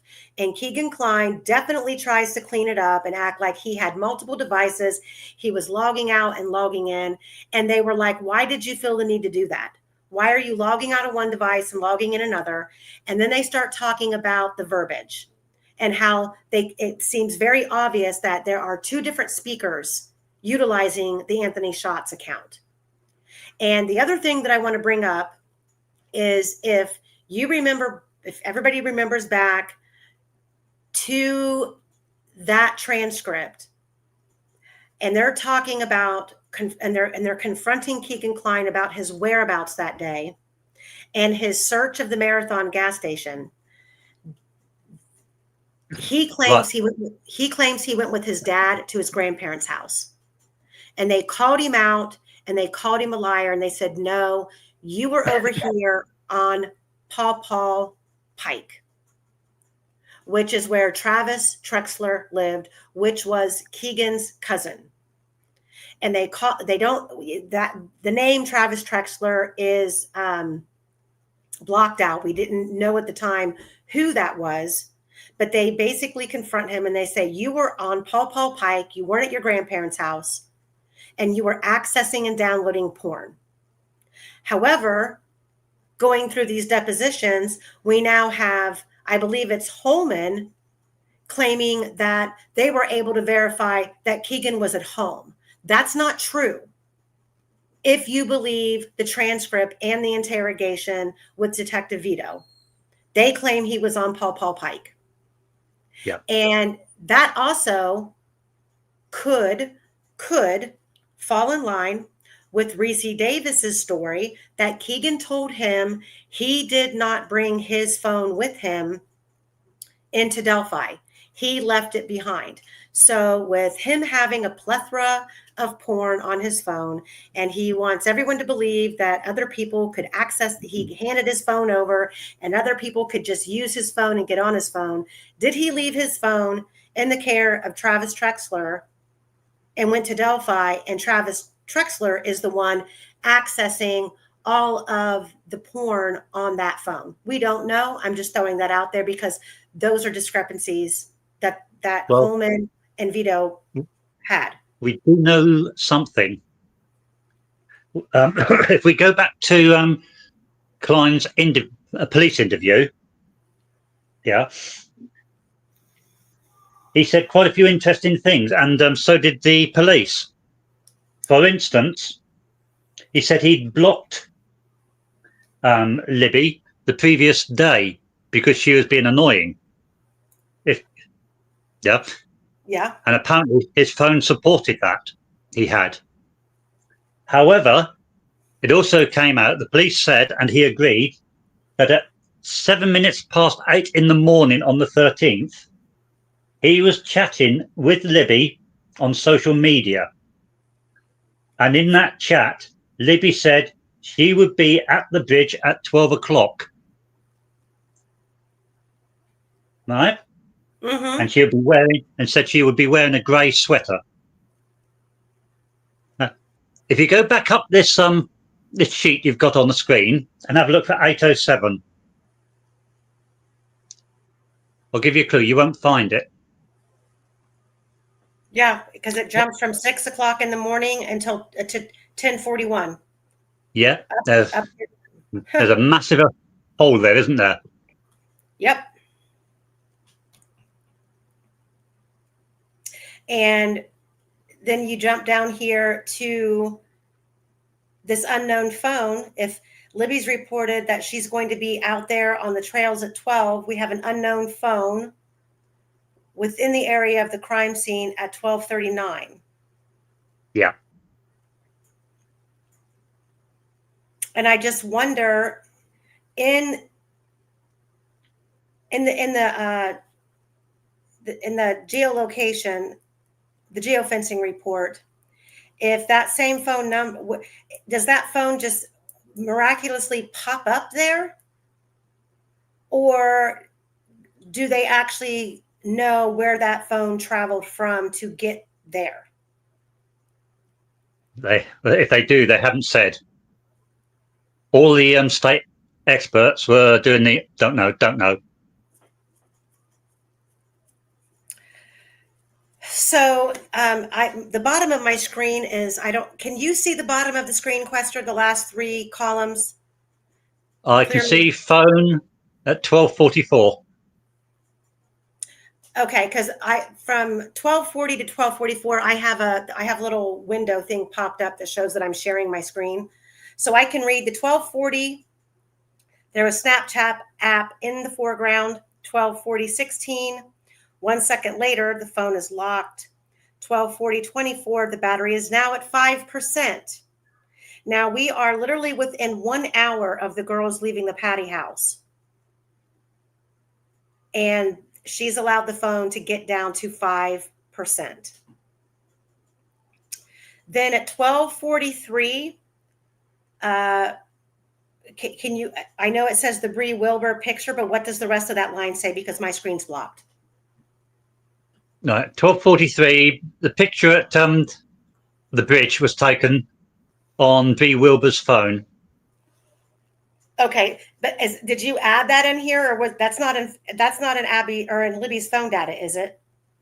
No, that's an addition in there to give us a little bit of a feel of what's going on around. Okay. That's what I've made it quite clear. Phone BW, Bree Wilbur, to try and identify whenever we're doing that, like that phone unknown. Okay. Well, I don't think that Bree Wilbur's phone would be labeled unknown. They would know they would know Bree Wilbur's phone. And to give a little bit more perspective, that is a picture of an empty bridge that Bree Wilbur took. But Bree Wilbur also took a photo prior to that at 12:25 of Freedom Bridge. It appears that she took it right before they began to cross Freedom Bridge, and she indicated she took that photo when they arrived at the trails. So 12:25 to 12:43, that's about 13 minutes or about 12 to 15 minutes it took them to get from Freedom Bridge to the Monon High Bridge. So the group of 4 girls had to have walked straight from Freedom Bridge, no stopping, to get to the Freedom Bridge to take that 12:43 photo. And then you say it's better walking with a purpose. Correct. 13 minutes. And then I can't read that bottom line. At 12:44, I can't read what's over there. 12:44. Approximately 10 Instagram pictures came into Libby's phone. Thus far, they have not been disclosed. We have 2 of them. Yeah. We have the one that appears to have been taken on top of the bridge, and then another one that looks like it had been taken down by the water. And that was at 12:44, you said? 12:44, yes. Okay. And it's strange that they would release 2, but not the other 8. Well, the interesting, we don't know when those photos were taken. This 12:44 is when it shows that Libby may have viewed them. But the 2 photos that we do have, it shows they were viewed on Liberty's phone at 1:44, not 12:44. She was in the vehicle on her way to the bridge when she viewed those photos. It doesn't mean that they weren't part of the group that were sent, and I've gotten various answers on how those photos appeared in Libby's phone data, because I don't believe that we see her accessing Instagram, like Instagram in the foreground or Instagram not in the foreground. So there's a little bit of confusion as to how these photos imprinted or touched Libby's phone data. So we just don't know. So I'm going to stop sharing my screen for a minute and go to chat. Right. The bit under 12:44 is when it starts to get interesting, unfortunately.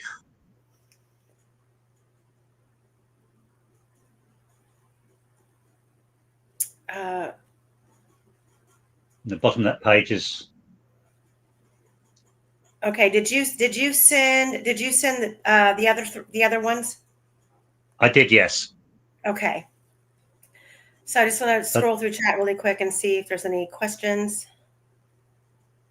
There's a part at the bottom of those after 12:44 that really should be looked at. We start to get the locations there. What does it say? It's got the locations from of Libby at the Patty House. What's it? West Country Road, etc. 500. I think it's 500. I forget the address. So it does show it at 12:44. They're still at the address of the Patties, right? Yeah, still there at 12:56, and at 12:58, Libby was receiving texts from Anna Williams, and they were discussing whether Abby could stay for dinner. And okay. Anna Williams said it's okay by her. And that chat bounced backwards and forwards until about 12:59, 1 minute to 1. And we don't see at any point in this phone data any indication that Libby plugged her phone in at the house to charge it. There is no plugging it in there, no. Okay, so I'm going to pull up number 3. Oh, hang on a second.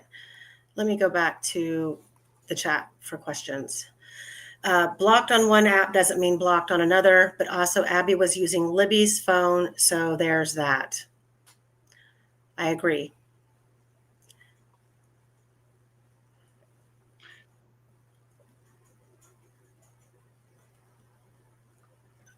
Let's see. This is to Was Abby Julie. using Libby's phone though, or was she Well, using another one? yeah, was she using one of Becky's? You know, we've heard that Libby actually had one of Becky's phones that day. Does that mean that Abby was using Libby's phone? And so we're only getting part of what was going on with both phones.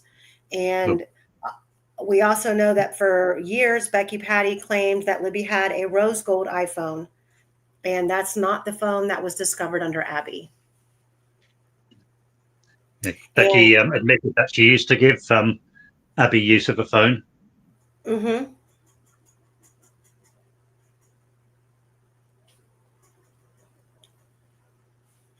Anna Elise says, well, let me go back up here to this. This was to Julie. It says, even Kelsey said that Becky Patty gave Abby a phone to use when she was there since her mom wouldn't allow it. Yeah. Yeah. Correct. And then Anna says, back to basics. What would one man with a firearm plan to do with two girls in a public outdoor space? Essay would be difficult while holding a firearm, make them undress, and that's the most, in my opinion. Correct. And he also had to have racked the gun, kicked out a bullet, went and retrieved the bullet to make sure that it ended up in between the two bodies on the other side of the creek. That's that same bullet. I've yet to work out how an overweight man with a heart condition could have gone down that escarpment by the end of the bridge, covering two girls with a gun while they were going down it as well. You've climbed it. Could you have done that, Amy? I wouldn't have been able to maintain control of two girls trying to keep my footing. Good job to maintain control of yourself, isn't it? Yeah, without, you're worried about, you've got to be careful that you don't slip on your butt, or you got to be careful that you don't lose your footing going too fast forward and fall. And with Abby and Libby knowing that area, they could have hit that private drive and took off running. They could have split directions. One went one way, the other went the other way, or they could have hightailed it. I mean, at that point, I guess you would, when you've got a gun, if you've got a gun to your back, I mean, do you just halt? I don't know. Two young girls being scared. I don't know. But I can't imagine he would have, during that time going down the hill, he would have been able to maintain control. No. Well, a gun in one hand means you only had one hand to help himself down with. And there's not much to hold on to going down. No. And it doesn't appear, I know that in Julie's video from way back when, there does appear to be a worn path, literally, like right when you come off the south end of the bridge, there's that concrete barrier. And then there's big, boulders in the ground. And there was a worn path there that you could easily, I guess, go down safer. However, when you watch the BG video, that's not the area that it appears Abby begins to go down. She goes down right where I went down, and it was, it's a task. You really got to be careful.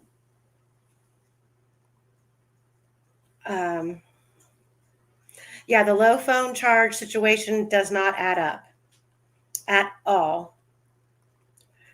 Okay, so I'm going to pull this one up here.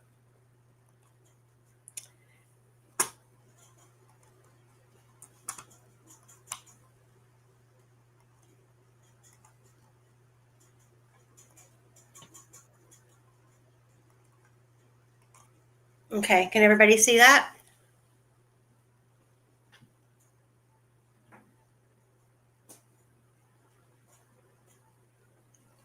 Quester, can you guys see my screen?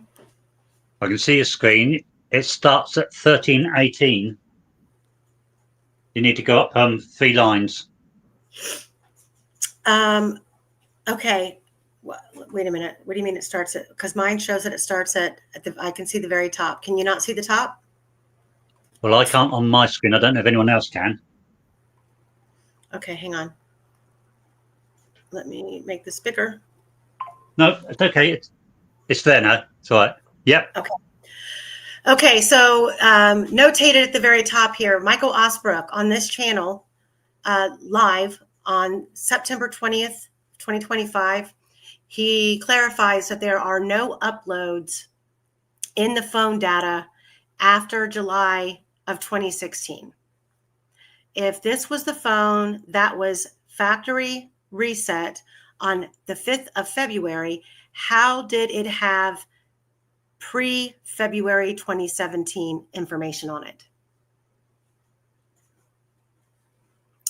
That's another weird occurrence on this phone.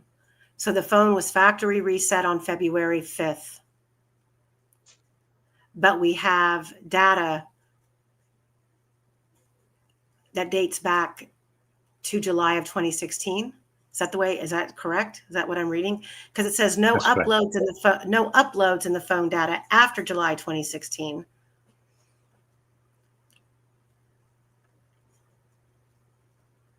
So even if the data had been saved, say, to the cloud, there was no upload.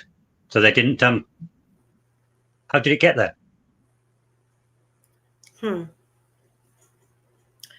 So starting unless at one, unless it's not the phone that unless it's not the phone that was factory reset. This is a different phone. Very. It's the only way. Yeah, it's the only way it could be. Yeah. So at 1:01 and 36 seconds, this is still on February 13th. The battery is now at 4%. At 1:15, there is a text message received by Holly O'Neill. And the message says, your coupons are at the Delphi Dairy Queen. At 1:18 and 12 seconds, we have a screen on event. And then at 1:15 and 56 seconds, we have a text message sent from Libby to Holly O'Neill that says, oh, I will come sometime in the next couple of days. I'm not sure when I can make it, but I will try soon. Then at 1:18 and 44 seconds, we have a screen off. At 1:25:08, the battery is now at 7%. So in 18 minutes, the battery goes from 4% to 7%. But we have, okay, it does say that the phone was plugged in. So at 12:25, we have screen on. 1:25, we have screen on. 1:25 and 8 seconds, we have screen off. And then at 1:25:08, plugged in and charging. Finally. So but where's the phone plugged in at? And I guess I'm going to keep going because maybe the answer is down below, but is the phone in the vehicle at 1:25:08? No, it's not. But you'll see that later. Okay. At 1:25 and 11 seconds, the power level really becomes good. I can't read that. Quitted throttle mode. What does that mean? I don't know, to be honest. Oh, that's just in the data? Yes. So at 1:26, Bree Wilbur took the picture of Rayleigh Voorhees sitting on a bench near the Freedom Bridge, Monon High Bridge, an 18-minute walk. So Bree Wilbur left the Monon High Bridge at 1:05, and thus Bree Wilbur responded 10 minutes later. She responded at 1:16 to Libby's text about, are you still at the bridge? But we don't see that text from Libby's phone sent.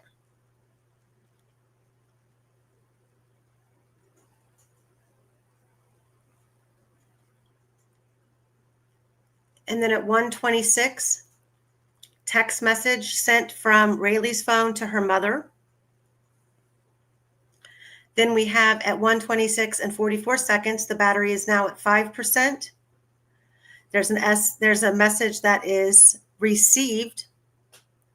It's from Holly O'Neill again. Would it be easier for you and Abby, if Abby just brought them to school and gave them to you there? Now, why would this Holly O'Neill think that Abby's going to have a better opportunity of getting the Dairy Queen discount coupons from the Dairy Queen and just taking them to Libby at school? That's odd. At 1:27, we have a screen off. 1:27:39. We have another message from Holly O'Neill that says, Kelsey said she works tonight so she can grab them. So Kelsey must have been communicating with this individual too. At 1:27:40 seconds, we have a screen on. 1:27:52, we have a screen off. And at 1:27:28, the battery is at 6%. At 1:29:40 seconds, screen on. 1:29:52 seconds, screen off. At 1:31:40 seconds, 10 minutes before the girls reportedly leave the house, the battery is itself at 7%. Then we have Apple Health data that's registered between 12:01 and 12:31. That's a whole 30 minutes. And there is no distance, no steps. So Libby's not doing anything with the phone, moving with the phone 30 minutes before she's leaving the house. 30 minutes before she's leaving the house. She's just sitting idle with the phone. 1:31:40 seconds to 1:31:40 seconds, movement started. So whatever's going on, Libby is now making a move, and she moves 23.84 meters, which is 44 steps. Discrepancy traveled 23 meters in no time using 44 steps. Quester, do you want to explain that? It's just a note in there just saying that these figures, they just don't work out. So there's something wrong there. Apple Health data is not displaying the information correctly, or has not recorded it correctly. And why do you think that? It says 0 minutes. The phone traveled 23.84 distance. That's the conundrum right there.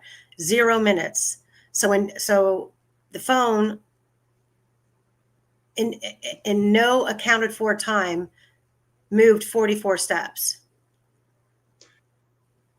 Yeah. Normally you'd say, well, maybe that's because Apple Health data has a small bandwidth in which it can be incorrect. I think it's up to about 15 minutes it can be. However, when you look at the other times, the times it's giving are very precise. So it doesn't get away with that excuse. Right. And how convenient that 10 minutes before they leave the patio residence, the phone starts acting up. Like the recorded movements already are showing discrepancies compared to what it was doing the day before and the night before. Yeah. So then at 12:33:28 seconds, the battery is now up to 10%. And then at 1:33:32, it's up to 15%. So in a matter of like 5 seconds, 6 seconds, the battery jumps 5%. 137, Pretty good charger. yeah, 137 and 32 seconds, so we have a screen on event. And then at 137:32, the phone is unplugged and not charging. Power becomes at 137:33, the power becomes really bad. 137 and 33 seconds, entering throttle mode on device. 137 and 36, screen off. 137:46, screen on. 137:52, screen off. 138, 12 seconds, screen on.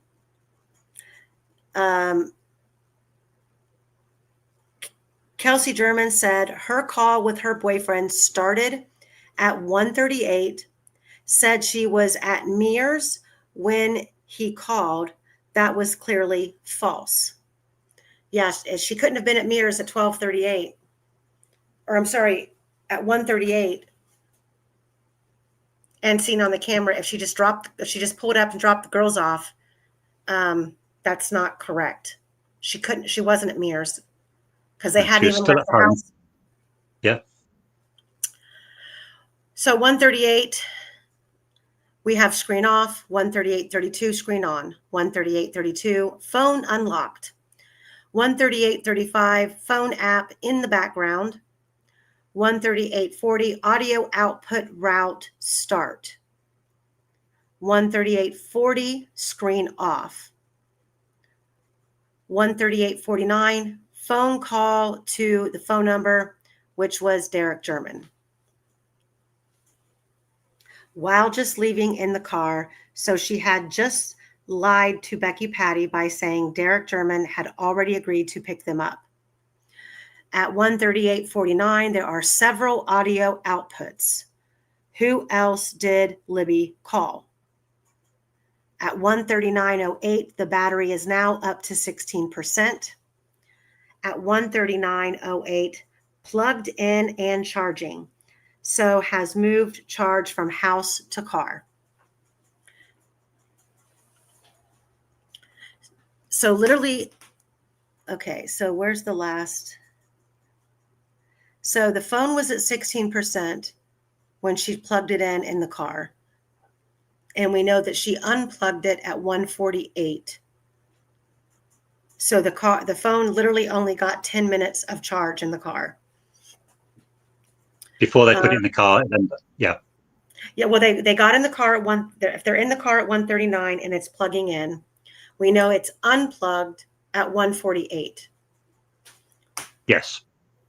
So the phone charged for 10 minutes on the way to the Monon High Bridge. Yes. Or to Mears. So at 1:39:08, go ahead. Yeah, it's absolutely nothing. And Libby is tech savvy enough to know that she wouldn't have got any charge into there in 10 minutes, which again says, why did she leave it so late to put it on charge? And not to mention, there was activity on the phone in the car. Like if you're going to do a last minute charge, you're going to close out all of your apps and leave your phone just charge. She was accessing Snapchat. She was taking a picture or two in the car. So she wasn't allowing the phone to just strictly sit still and charge. So I'm curious to see from 16% how much of a charge she actually got in 10 minutes. So Apple Health data doesn't record traveling in a vehicle as movement, but could record waving the phone about as movement, etc. They drive to Mears. The drive to Mears is 5 minutes. We now know that it's well over 5 minutes. 1:39 and 12 seconds, the power level becomes really good. At 1:39 and 12 seconds, quitting throttle mode on device. 1:39:24, Libby's call with Derek German ends. The phone call was a total of 36 seconds. At 1:39:28, audio output route ends. 1:39:30, messages app is in the background. 1:39:30, or in the foreground, sorry, yeah. It's very tiny on my screen. 1:39:30, the second interaction with messaging app. 1:39:30 again, messaging app not in the foreground. And at 1:39:32, the battery is now at 17%. 1:39:45, Snapchat app is in the foreground. Apple Health data at 1:40 and 13 seconds shows movement stopped, 20 or 33 steps total, presumably now in car, leaving home driveway. So, I mean, that 33 steps could be them leaving the house and getting in the car. Yeah. At 1:40, the location data puts Libby's phone at X amount of coordinates, horizontal precision, 5 meters. And it puts them at 3341 West Country Road, 500 North, Deer Creek, Indiana, end of the driveway where it joins 500 North. So they are at the end of the Patty's driveway at 1:40 and 13 seconds. Is that correct? That's correct. That's interesting because that driveway is very long. So if you go back up, you've got 33 steps from the house to the car, possibly. Yeah. But then also at the same time, you've got the data of them being at the end of the driveway. That driveway is unbelievably long. Right. One thing worth noticing, you remember I told you about Snapchat app can give locations? Uh-huh.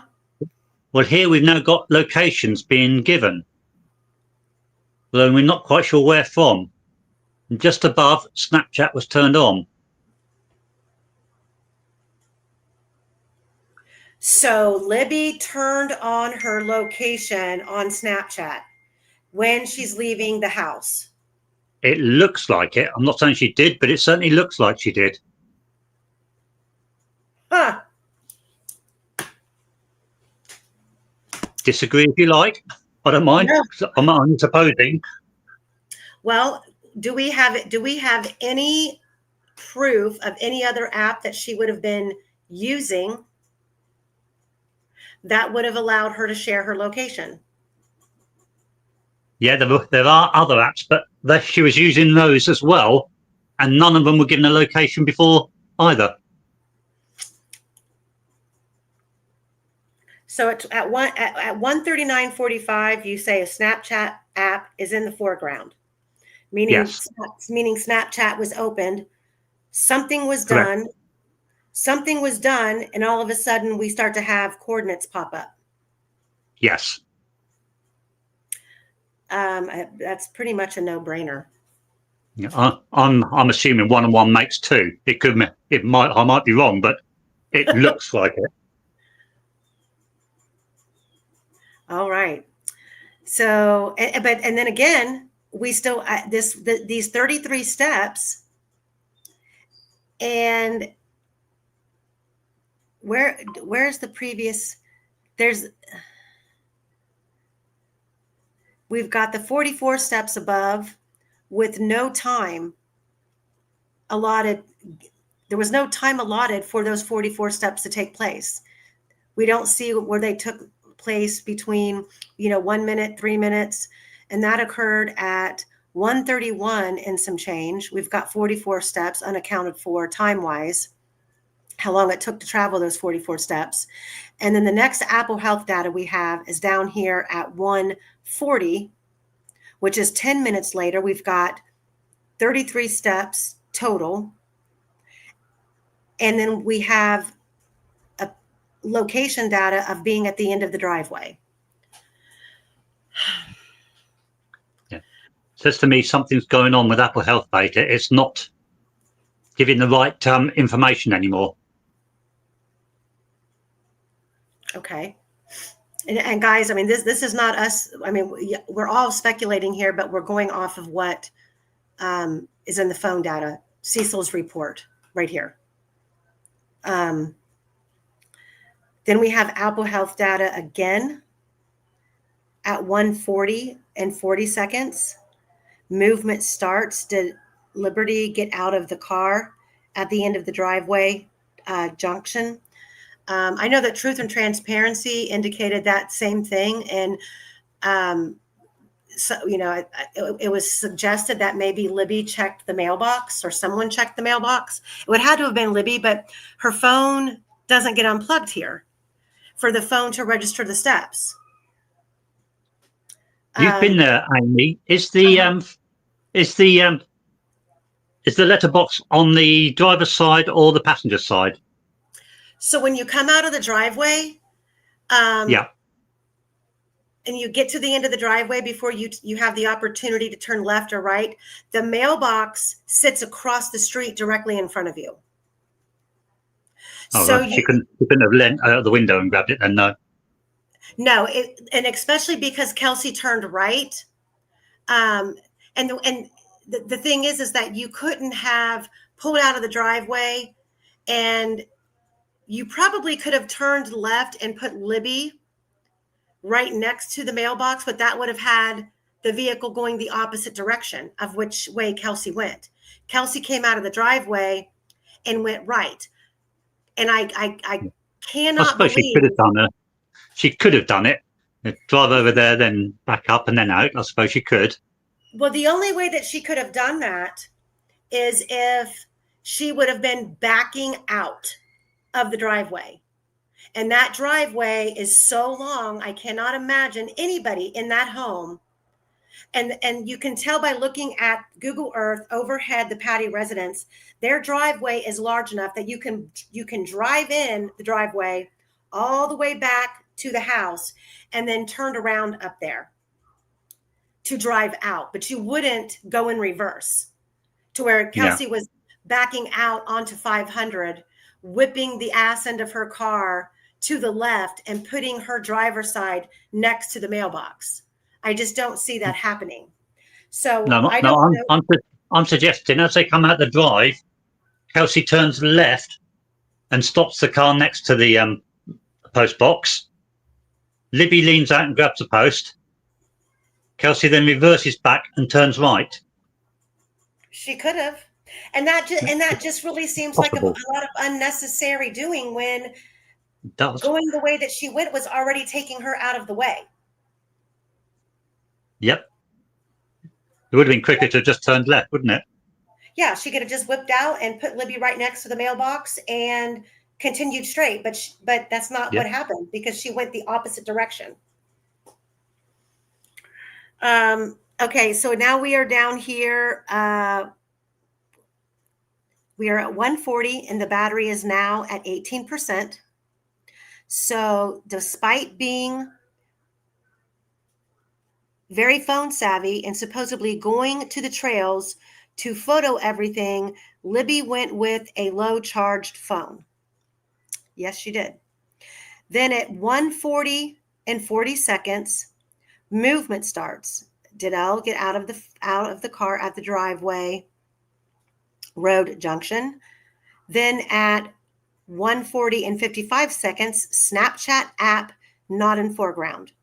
Then at 140, 55 seconds, location data puts Libby's phone at these coordinates, which is horizontal precision, 5 meters going east on 500 north. So do we know, Quester, because I don't think I've researched that. Do we know that if Snapchat, if your location is if you make your location available on Snapchat, do we know what the intervals are that Snapchat updates the phone on your location? No, I don't. I don't offhand, no. Okay, it'll be interesting to see if it's only when the app is accessed, if we get a notification of coordinates, or if it's like Apple Health data and it does it every so often. So let me go to the chat.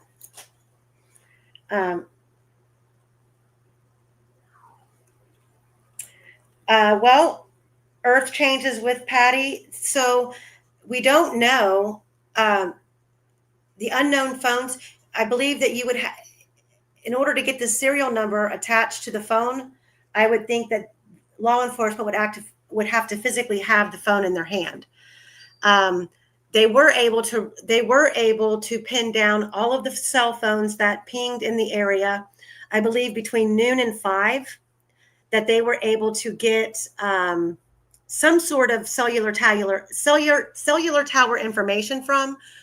But unknown phones would indicate somebody was using something like a prepaid phone or a burner phone. Julie Melvin says house party app. I'm assuming she's talking about how the house party app would allow you to share your location. Was that one of the apps that Libby was using? It was, yes.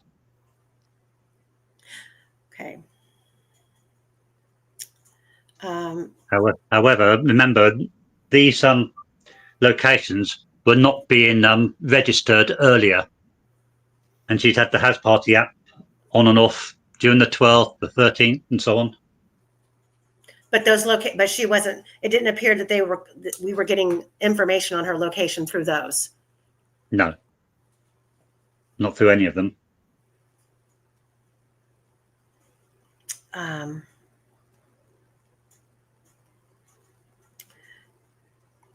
So there's some questions in chat about it being a USPS holiday, the day before Valentine's Day, and deliveries needed, Lincoln's birthday, President's Day, or whatever. And so we do know that there was a UPS delivery made on the 13th at 1:00 at the Hoosier Harvest Store.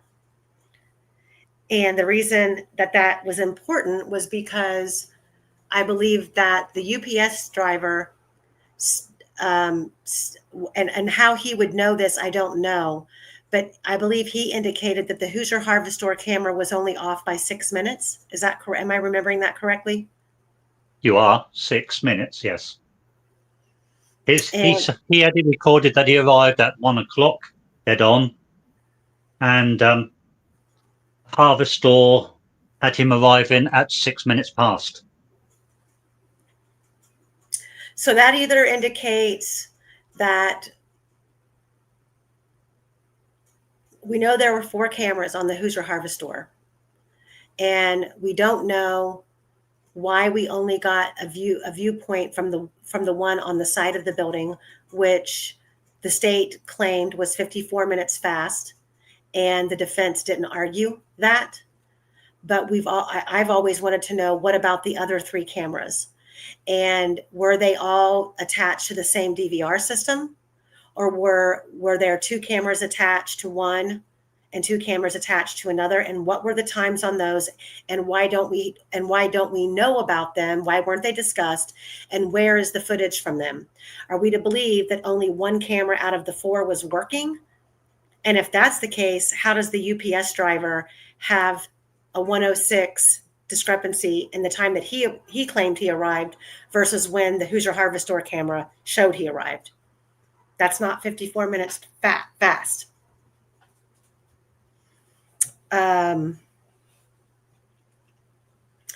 Elise says President's Day was February 20th in 2017. Martin Luther King Day was in January. Nothing else for the USPS holidays. Well, as someone said earlier, it was St. Valentine's Day. That's a pretty busy day for deliveries. Right.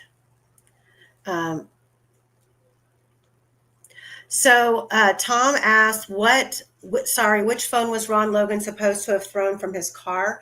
We don't know.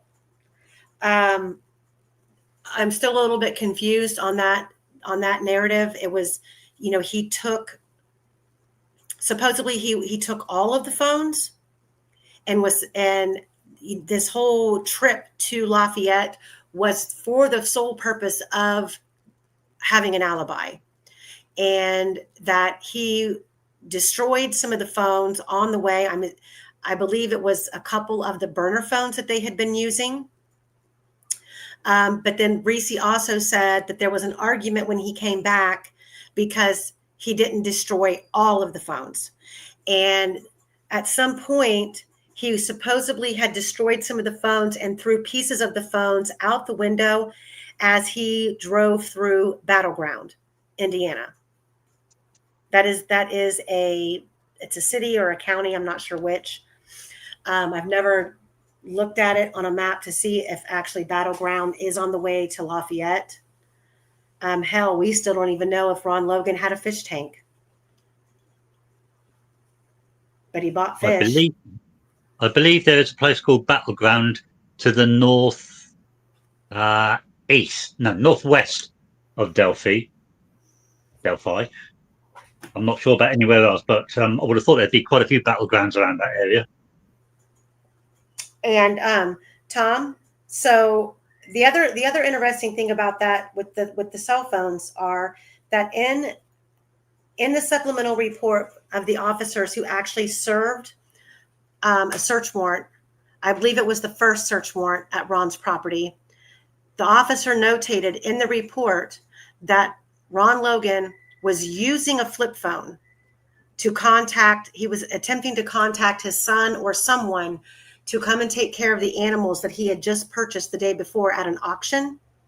And it was notated that he was using a flip phone, but there was an iPhone 4 laying on the kitchen counter, or laying on the kitchen table. Sorry. That is in the report. So even after the murders, it's documented by law enforcement that Ron Logan had more than one phone and more than one type of phone, a flip phone and an iPhone.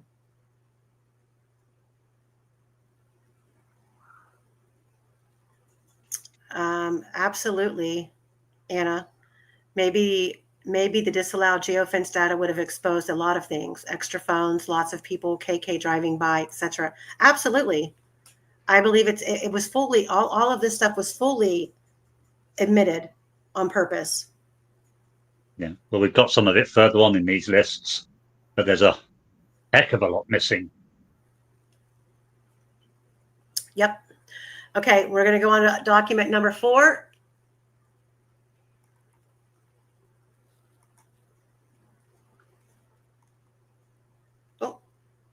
There's quite a bit of document number 3 still left. Oh, is there? Oh, I'm sorry. Yeah. Oh, yeah, I got to scroll. Okay. Sorry about that. And I got to share my screen. Oh,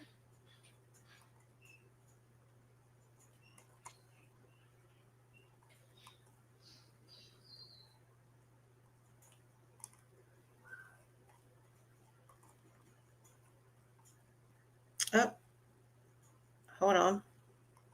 Eggplant, disgusting.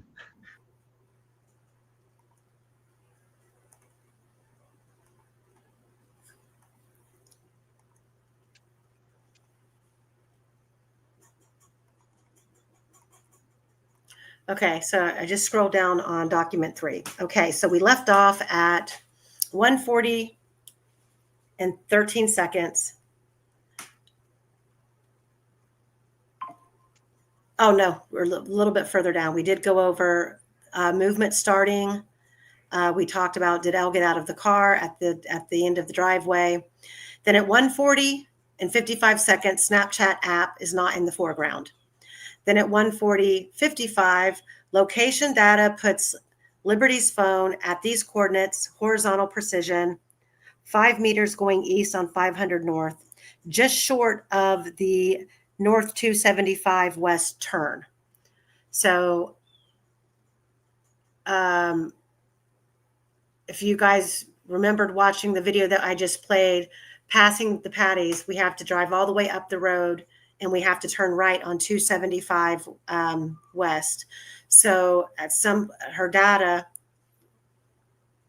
allows for her location to be recorded right before they get to that turn.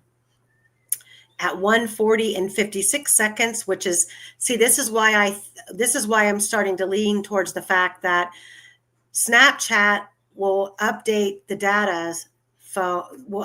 phone with its location when the Snapchat app is accessed, because we have the location update at 1:40:55, and then we have 1:40:56 Liberty German posted to Snapchat. An up-close pic of Liberty in a tie-dye t-shirt with a silkscreen print of surfers on the front, Abby in the background over Elle's right shoulder in a burgundy shirt and gray hooded jacket.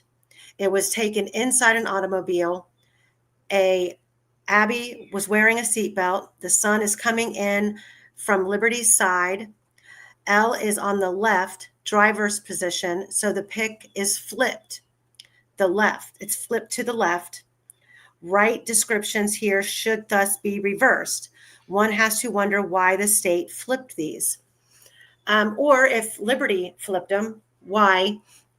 And this also tells us that at 1:40, we know they haven't even turned right on 225 yet. And we have this photograph, or we have the location of them at 1:40:55, not even turning on 275. And then 1 second later, a photo was taken and uploaded, and Abby already has the gray jacket on. So that tells me when Abby got in the car, she already had the gray jacket on. Kelsey didn't give her a jacket in the car or had them get jackets out of the back of the car like she claimed. Correct. But we do know from this photo that Libby had not yet put on the sweatshirt. That's correct, yes. Snapchat wasn't open at 1:40:56. It was only opened at 1:41. So this couldn't have been posted until 1:41 and 10 seconds. How is this data wrong? 1:40 and 56 seconds, screen off. 1:40 and 56 seconds, screen on. 1:40 and 56 seconds, phone locked. It's a lot going on in 1 second. Screen on, screen off, phone locked. 1:41 and some change. Or no, 1:41 even. Snapchat app in foreground. 1:41 even. Phone unlocked. At 1:41 and 10 seconds, the Snapchat app not in foreground. At 1:41 and 12 seconds, the battery is now at 19%. At 1:41 and 12 seconds again, the phone is locked. At 1:41 and 16 seconds, the screen goes off. At I think that's a typo. 1:40, it's probably 1:41 and 16 seconds, the screen comes back on. At 1:41 and 20 seconds, Snapchat in the foreground. 1:41 and 20 seconds, phone unlocked. 1:41 and 30 seconds, Snapchat app not in the foreground. 1:41, 32 seconds, screen off. 1:41 and 32 seconds, phone locked. 1:41:35, Snapchat app in the foreground. 1:41 and 36, screen on. 1:41:36, phone unlocked. She was definitely checking Snapchat. The question is, though, why would she keep locking and unlocking the phone? She's got it in her hand. I don't know. And unless traveling, I mean, one of the things I would think maybe is that being out there on the rural roads, okay, so she's waiting for a response. She's posted a picture. She's waiting for a response. And keeping the app open, she might be thinking that the response is going to be delayed because the app needs to refresh. So maybe she's locking and unlocking the phone to get the Snapchat app to refresh as fast as possible. So she can see who has seen her snap, because she can definitely see who has seen it. And if maybe anybody has responded. That would be my first guess. Then we have Apple Health data at 1:41 and 40 seconds. Movement starts. There's 23.84 meters of movement, which is 33 steps in 1 minute. Car stops by the side of the road, and or Libby shuffled about in the car. So I don't believe she could do 23 meters in 1 minute.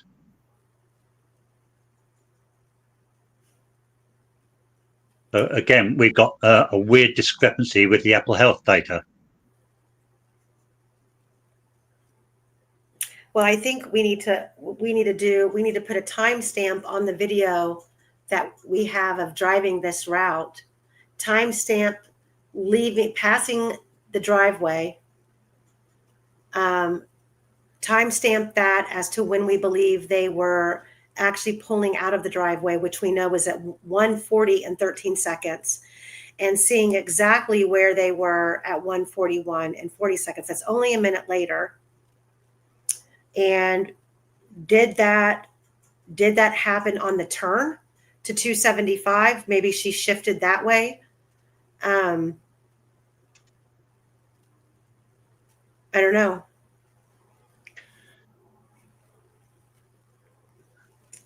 So, okay, are we good on this one? There's still more. Okay. There's a fair bit more. How's come I keep doing that? Oh, there's a whole nother page. Keep scrolling. I got it. There we go.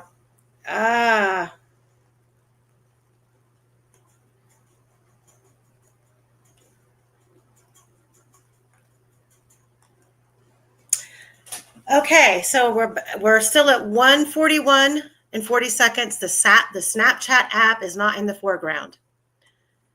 And at 1:41 and 44 seconds, Liberty German posted to Snapchat. This still image depicted an up-close view of Liberty in a tie-dye t-shirt. She has her tongue sticking out of her mouth. Over her right shoulder was the left shoulder of Abby wearing a gray hooded jacket. It was taken inside an automobile. This pic is also flipped, so the description here is reversed too. 1:41 and 44 seconds, then the screen goes off. And at 1:41, 44 seconds, the phone is locked. And then at 1:41:45, right after this Snapchat picture is posted, we get another location update that puts them halfway down 275 West going south. And at 1:41:52, screen on. And then at 1:41:52, phone is unlocked. At 1:41:55, we have Snapchat in the foreground again. At 1:42 and 12 seconds, we have the location data that puts Liberty's phone at these coordinates, horizontal precision, 5 meters, apparently turned east off 275 West, just north of a junction with west of 400, into a farm. You want to explain that? Well, how do you explain that? They're driving along the road, and for some reason, they turn off. The only thing there, and this location data says they went into a farmyard. Why on earth they would want to do that, I don't know. And how, when they turned into that farmyard, what does the data show how long they were there? Did they stop or did they keep moving? Because I can see that we have 1, 2, 3, 4 different location data updates right in a row. Um, Well, the odd thing is, a minute later, they're back out on the road. So it's almost as if they drove in there, turned around and came back out again. and we have no steps. No.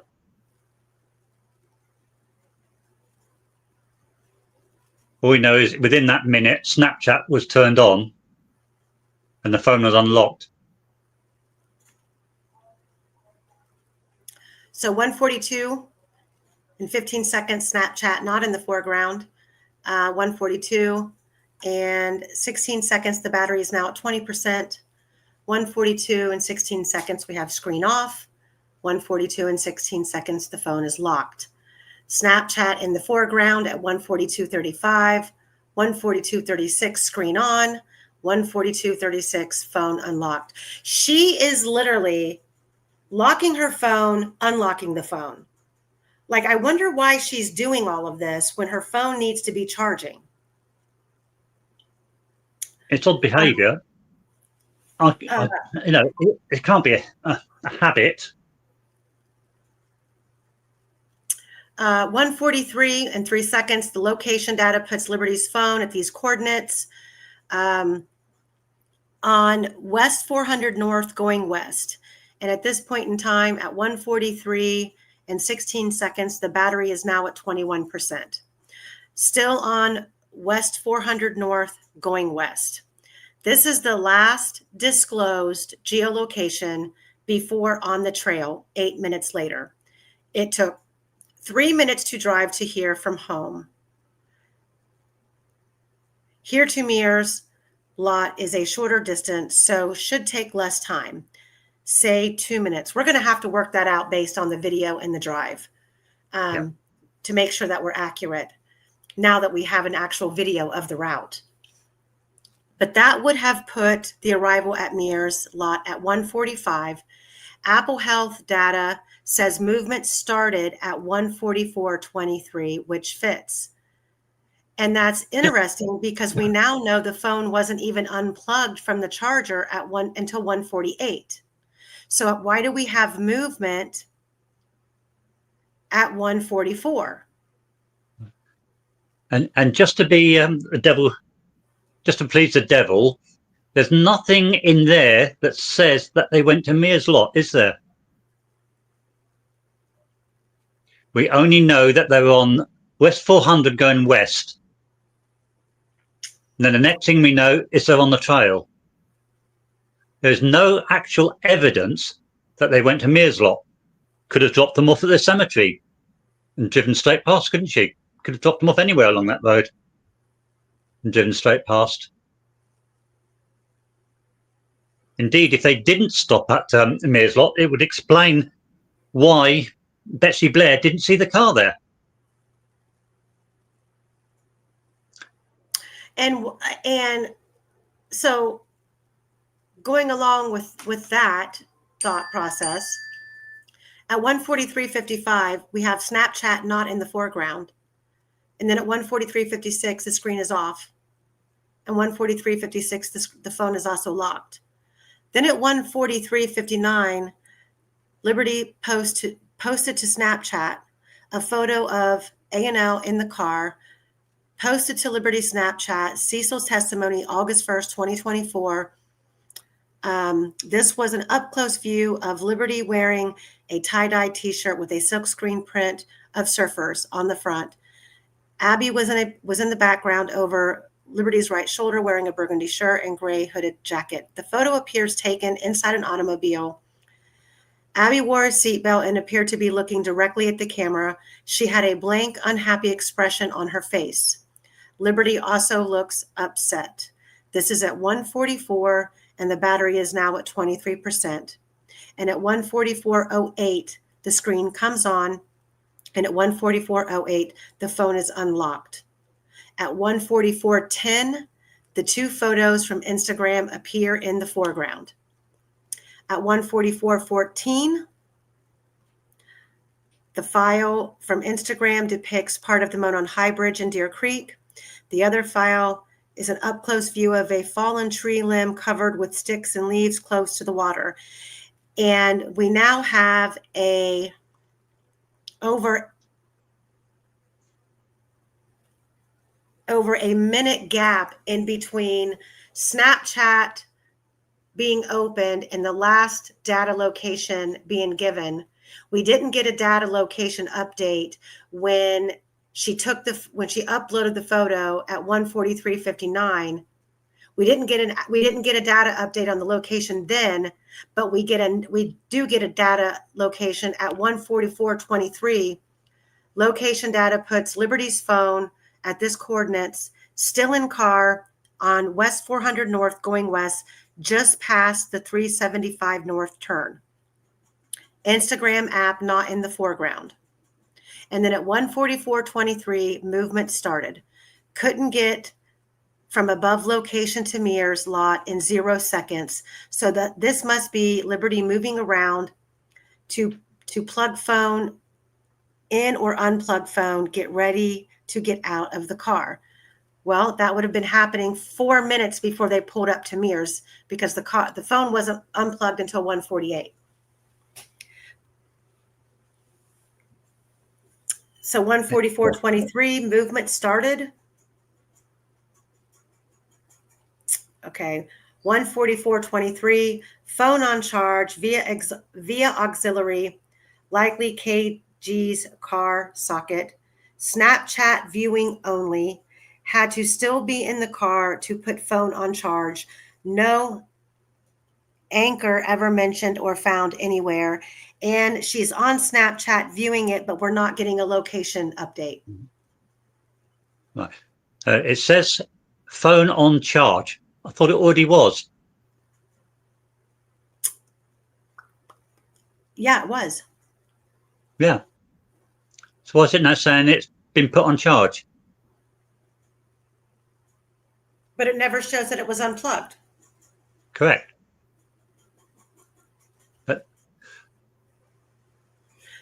And why aren't we getting a location update when she's scrolling on Snapchat? Because every other time that we have Snapchat being in the foreground, we have an update on her location. And why is it on charge via the auxiliary now?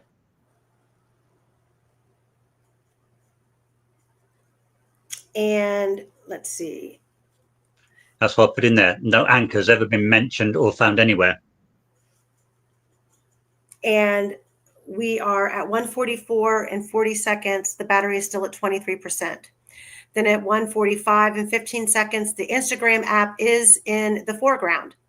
At 1:45:16, the phone is locked and the battery is now at 24%. 1:46:44, battery is at 25%. 1:47, the battery is at 26%.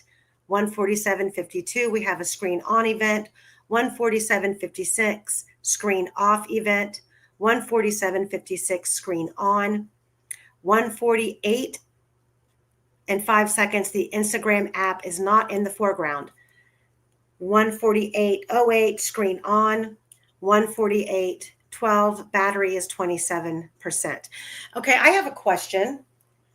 Yeah. Because we have no Instagram app in the foreground when all of those photographs come in earlier from Instagram. Then we have this 1:44, these two photos. Yeah, we have the two photos that come in at 1:44 to the phone data, and there's still no Instagram app in the foreground. It's not until down here at 1:48:05. So, well, at 13:44:23, it says Instagram app was not in the foreground, which means that's when it was turned off. Okay, so is the 1:40? So let's clarify. So the 1:44 is the time that Libby viewed them on her phone. Does it even show that she's viewing them? Because it says Instagram app not in the foreground, but above there it never says Instagram app is in the foreground. That's correct. It doesn't. So this 1:44 in 10 seconds, I have to believe that those photos 134410. It does. It does say that. See, just above the two files from Instagram, 134410 Instagram app in the foreground. Okay. So, okay, good. Okay. That's why I wanted to clarify that, because so she did access Instagram at 1:44. And then at 1:44:23, she closed it because it says it's not in the foreground. So Yeah. that's the 1:44 is not the timestamp that the photos were taken. It's the time that she viewed them. Yes. But we don't know on Instagram where they were. We don't know if she was tagged on Instagram. We don't know if they were sent to her in a private message. We don't know if she was scrolling through the timeline and seeing these two photos from possibly Bree or Rayleigh or one of the girls that were out there, and Libby liked them. There had to be some, according to the research that I've done about the Instagram and the phone data, there had to have been some sort of an interaction between Libby and these two photos for these two photos to leave an impression on the data. We just don't know what that impression was. Was it a like? Was it a private message? We don't know. Correct. But we do know that Bree and Rayleigh and them would have been leaving the trails at this time, because this is exactly about the same time that Betsy Blair would have been seeing them on the railroad bridge coming back from the library. So were one of them posting this on Instagram and Libby saw it and liked it? Or what? We just don't know. We have no idea.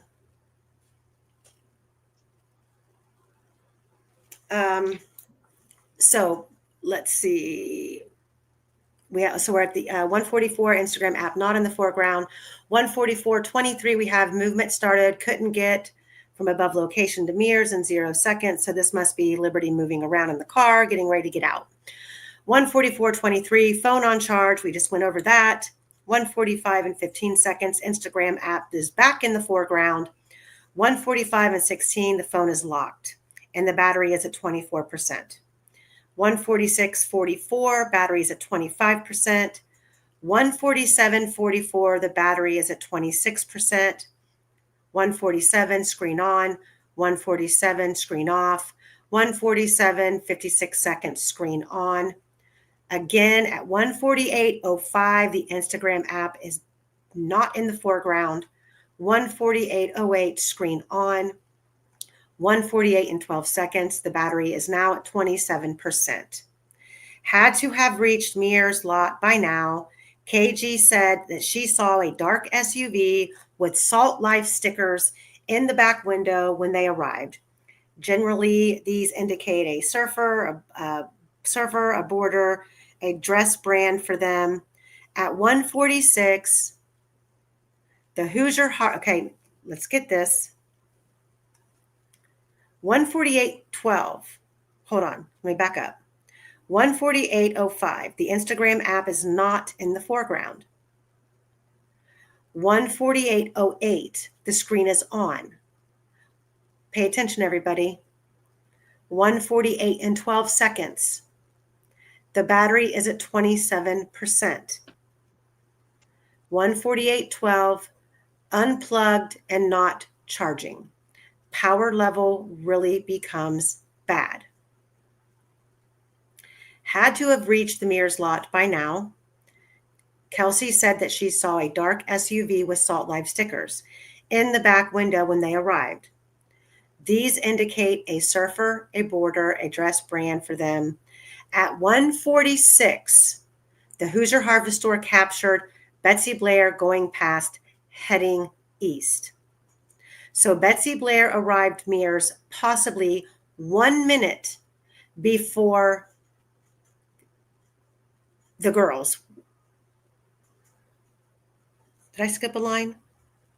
1 minute before Kelsey German. Betsy Blair's vehicle was a dark SUV, so likely was the Salt Life SUV. Now, I need to go to I'll have to look at the exhibit because I know that Betsy Blair passes the Hoosier Harvestor camera at 146 and some change. It wasn't 146 even. And when you are passing the Hoosier Harvestor, it takes 33 seconds to get from the Hoosier Harvestor to the Mears lot. And if Libby is unplugging her phone at 1:48 and 12 seconds, I mean, we are talking a minute or less. These two vehicles interchangeably being at the Mears lot. This would put Betsy Blair 1 to 2 minutes ahead of Abby and Libby on the trail, fitting her claim to only seeing them when she was halfway back. However, all this movement and screen triggering suggests phone was out of the car before unplugging. So if Kelsey German truly got to Mears at 1:44:33, they stayed there for 4 minutes as the phone not unplugged until 1:48, and Kelsey German had to leave by 1:48 to pass the Hoosier Harvestor at 1:49. At 1:48 and 12 seconds, entering throttle mode on device. 1:48 and 16 seconds, screen off. 1:48 and 40 seconds, battery at 28%. 1:51 and 4 seconds, screen on. 1:51 and 5 seconds, Snapchat in the foreground. So they're out of the car.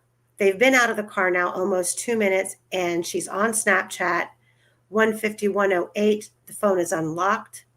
1:51:08, movement stopped after 164 meters, which is 288 steps. 1:51 and 8 seconds, movement started. Let me see, I'm going to have to go. Wait a minute. I got to scroll.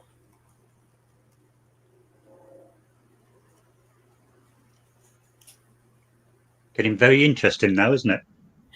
It sure is.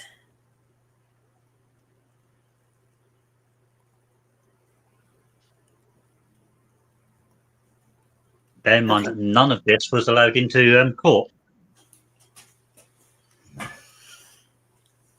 Oh, I'm going to have to do some serious time stamping on these videos. So at 1:51:08, movement stopped after taking 288 steps. And at 1:51:08, movement started. So from 1:48 to 1:51, they took 288 steps.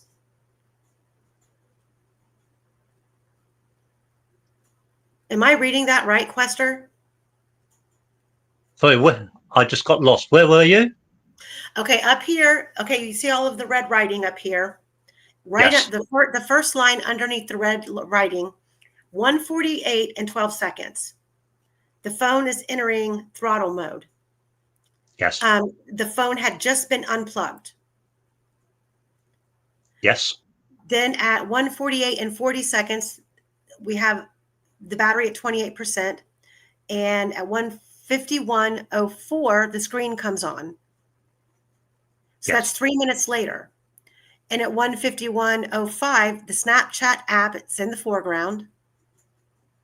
And at 1:51:08, the phone is unlocked. So they're walking on the trails. She's opening up Snapchat 3 minutes after she gets out of the car, and movement stops. And from 1:48 and 12 seconds to 1:51 and 8 seconds, they took 288 steps in 3 minutes. Apparently so. But if I stop you here, she's opened the Snapchat, yeah? Yes. And she's behaving exactly how she did when she put some pictures on Snapchat before, isn't she? Correct. Do you recall something that was said? Let's see, who was it by? I think it was by Bunner. I'm not certain. That there were, was it 4 photographs she took? Do you remember those ones? That we've not seen. Yeah. Of which he said 2 showed a man walking behind them that we've not seen. Yeah? He said that at trial? He didn't say it at trial. It's, hold on a sec, I'll dig it out. I'll dig out exactly what he said.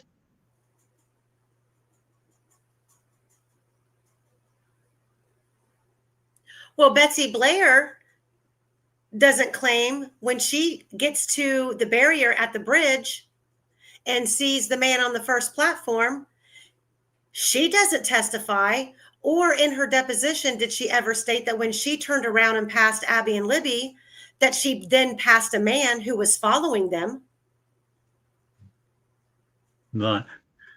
I don't mean this in a nasty way. Could Betsy Blair be mistaken for a man from a distance? I don't know. I don't know what she looks like. No, unfortunately, nor do I. That's a good point, though. It was still February. Does she bundle up when she's out there? Does she have a hat on? Does she have a hood up? From a I would have distance? thought so. From the distance, could she have, and I think it's going to be really interesting when I go back and we timestamp this drive and we take these locations that are imprinting on Libby's phone, these coordinates, and we figure out exactly where Kelsey's vehicle was on that route to know, did they actually get to the Mears lot earlier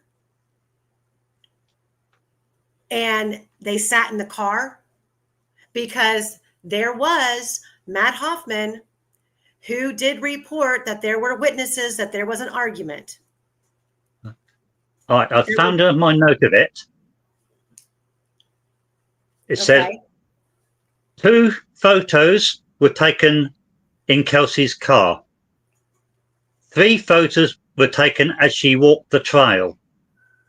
Makes a total of 7. Then it says in 4, there is a man behind. 2 of those were on the bridge. What about the other 2? And it says 2 on the bridge. There's only 1. Where did Bunner say this at? And I've got to dig that out. I'll have to dig that out and come back to you on it. I've only just got a note here. That's frustrating.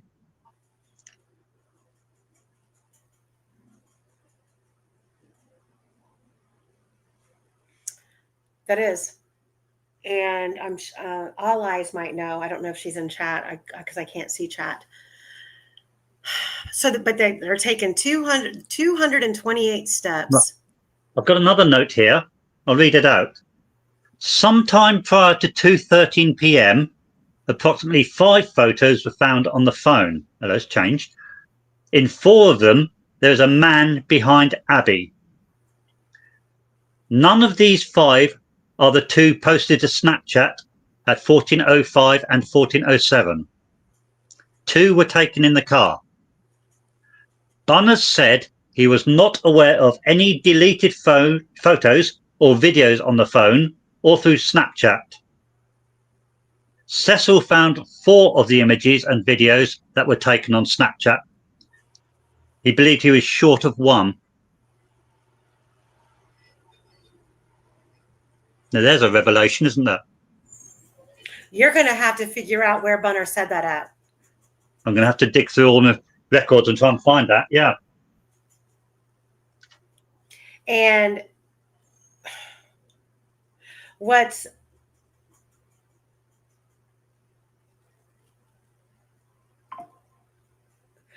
So there had to have been photos taken.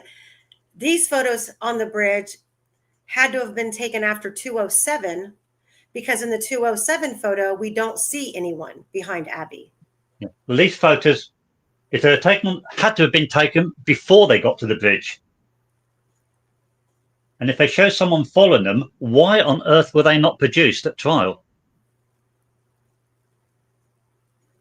Why were they not sent for examination and expansion?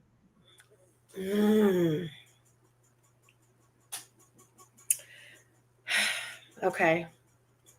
It would suggest to me that they knew who the person was and weren't interested. And then again, suggests to me Betsy Blair, perhaps. Anyone I can think of that we know was there. And that, from early on, you had always felt, based on all of this, that the girls arrived before Betsy Blair did. Yeah, and I still believe that. But it's only seconds before. However, at some time, Betsy Blair got in front of them somehow. Well, then that would also cause a discrepancy with Kelsey's testimony, that she pulled up alongside of the Mears entrance and never even pulled in. If they were there before Betsy Blair wouldn't have been able to pull into the Mears lot. That's correct. Okay. So I'm going to keep going. So we've got 200. Unless, of course, I fantasized earlier about maybe they didn't get out at Mears lot.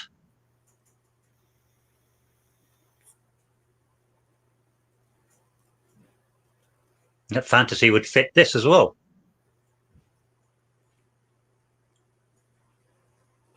But anyway. Yeah, and that's in between Logan's and the Mears lot. That's a big wide open space. They could have been dropped off anywhere, but why? Yeah. And then that leads also to the speculation about why the area. So if you're pulling into the Mears lot and you look to the left over into that little field area, law enforcement, after the bodies were found, had an area over there cordoned off with crime scene tape. Oh, well done. Good memory. Yes, Amy, they did. Right. We've got photographs. Yep. Yeah, we have photographs of that. And we were always wondering, why would they have that area completely at a great distance away from the crime scene? Why would that area have been taped off? Number one. And number two, I brought that back up again when that roadblocks video came out that someone made, supposedly replicating this crime. And they have the girls getting out of the car and not going up the Mears trail to the trail and then turning left. They have the girls in that roadblocks video cutting over into that field, exactly where that crime scene tape was, cutting up through the woods and coming around and popping out right there at the north end of the bridge, exactly where Ron Logan, that trail. In fact, they would have popped out just slightly further back up the trail, which as we move down, you'll see that the girls spent about 15 minutes in one spot. And guess where that was? Where they would have come out.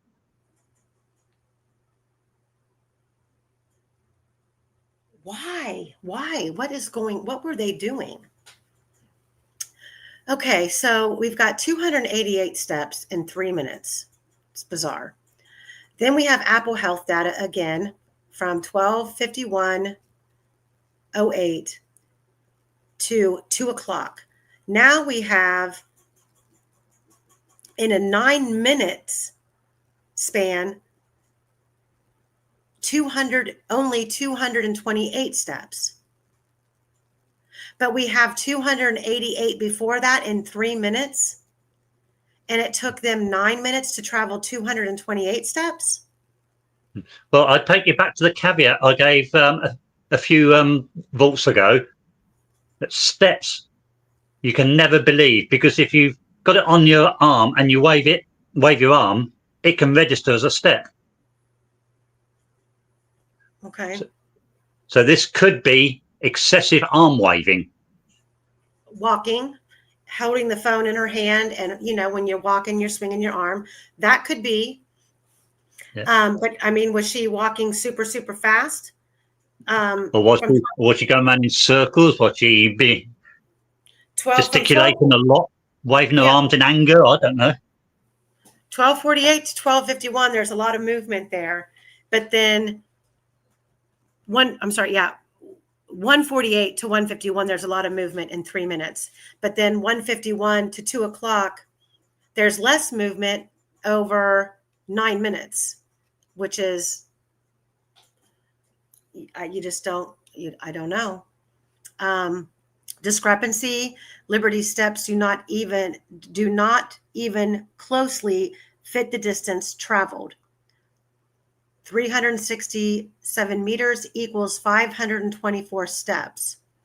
At 1:51:22, the phone approximately 3 meters radius of Mears lot, which fits walking down the trail to the intersection.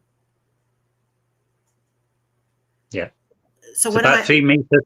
It's about 3 meters past the intersection.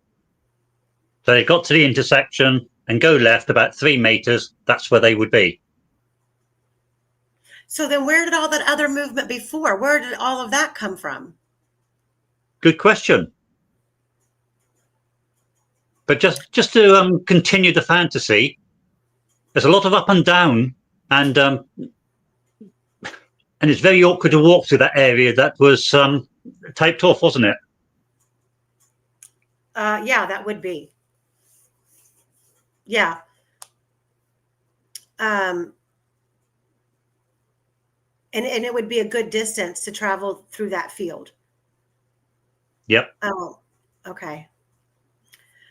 So 1:51 and 22 seconds, we have a location imprint on the phone that has them on the trail. They've passed the intersection about 3 meters from the Mears intersection. Then at 1:51:25, the Snapchat app is not in the foreground. Then we have another location indicating that they had not moved from the last location. So from 1:51 and 22 seconds to 1:51 and 50 seconds, they appeared to have stopped and stood still. Yes. And then 1:58 and 52 seconds, screen on. 56 seconds, screen off. 56 seconds, screen on again. 1:58 even, the screen is off. And then 1:58 even again, the screen's back on. 1:58:04, screen off. 2 o'clock even, screen on.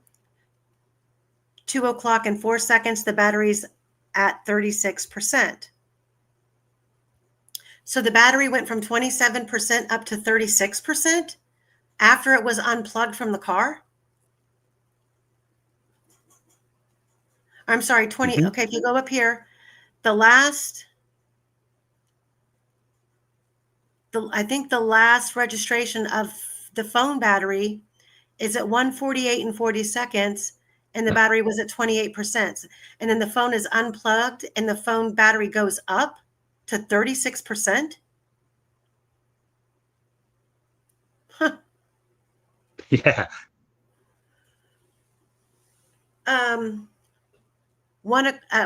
At 2 o'clock and 4 seconds, the screen is off. So for 10 minutes, Liberty is very active or acclimated, but didn't go anywhere. And the screen was constantly triggered. Something was going on here. Betsy Blair said that she saw 2 girls about here on her way back to Mears, which could fit Betsy Blair having gotten to the Monon High Bridge about 1:56, turned and walked back for about 4 minutes. So she passed Abby and Libby at about at about 2:02, while Abby and Libby were still stationary. So if we can prove that Bunner said what he said about before the girls got on the bridge, there was somebody. Okay, now, okay, let's play this out in our heads. You've got Betsy Blair supposedly in front of the girls at the barrier, seeing a man on the first platform. So that scenario right there, if you are to believe, as the state wants you to believe, that that is Rick Allen, yet they put Dr. Walla on the stand to state that Rick Allen was sitting on the bench overlooking Deer Creek in front of the 505 trail when Abby and Libby entered the trail, and he began to follow them. So now we've got the state wants you to believe they want to give it to us on both ends. He's behind the girls and he's in front of the girls on the platform. We have the state's witness, which is Betsy Blair, who claims she turned around, never saw a man coming up behind the girls after she passed them. So you have to believe that Abby and Libby were walking directly into the path of the man who was on the first platform. However, at 2:05, Libby takes a photo of the bridge and it's empty. There's no one on the first platform. Okay. We don't know, based on what Quester is saying about what Bunner said, do we have Abby and Libby taking photos of themselves on Snapchat after Betsy Blair has passed them and is in the distance, and it appears that someone is behind them, but we don't know who it is? Was it Betsy Blair's backside who's already passed them?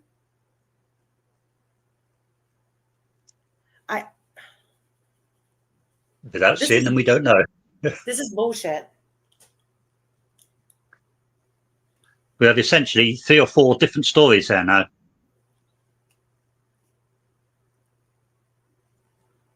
Yeah. So 151, okay, 151.50, we have another updated location, which they have not moved from. Then at 158, screen on, 158.56, screen off, 158.56, screen on, 159, screen off, 159, screen on, 159.04, screen off, 2 o'clock, screen on, 2 o'clock 04, battery, that we already did this, batteries now charging upward, even with all of this on and off going on, and the phone's been unplugged. And when it was unplugged, it was at 28%. Now it's jumped to 36%. 2 o'clock 04, screen off. Then we talk about Libby not moving for 10 minutes. So the Apple Health data at 2 o'clock and 9 seconds, no movement, but they traveled 593 steps. And then 2 o'clock and 9 seconds to 2:08 and 48 seconds, which is 8 minutes. There's 152.13 meters traveled, which is 593 steps, equivalent to 415 meters. So how do we have 2 Apple Health data, one saying no movement with 593 steps, and then one saying that there was movement within 8 minutes? That is a lot of steps and distance for staying in the same location. No Apple Health data also says something was going on here. This puts Liberty 154 meters from the Monon High Bridge. Liberty must be on the Monon High Bridge by 2:05 to take this pic, so has 5 minutes left to go. There's 164 meters, but this is to 14:08, 3 minutes past the deadline. So the times aren't there for her to get there to take the photo, are they? Not if she if you, started now, yeah, she couldn't do it. and and it's again, it's what I guess the one reminder that I want to say is that yes, the Apple Health data is not necessarily reliable, but we are getting drop-ins of coordinates from probably Snapchat of their exact location. So we're kind of able to have we kind of are able to have both. And at the 2:05:08, the location data puts Liberty's phone at this coordinates horizontally, still not moved from the last location. 2:05 screen off, 2:05:08 phone locked.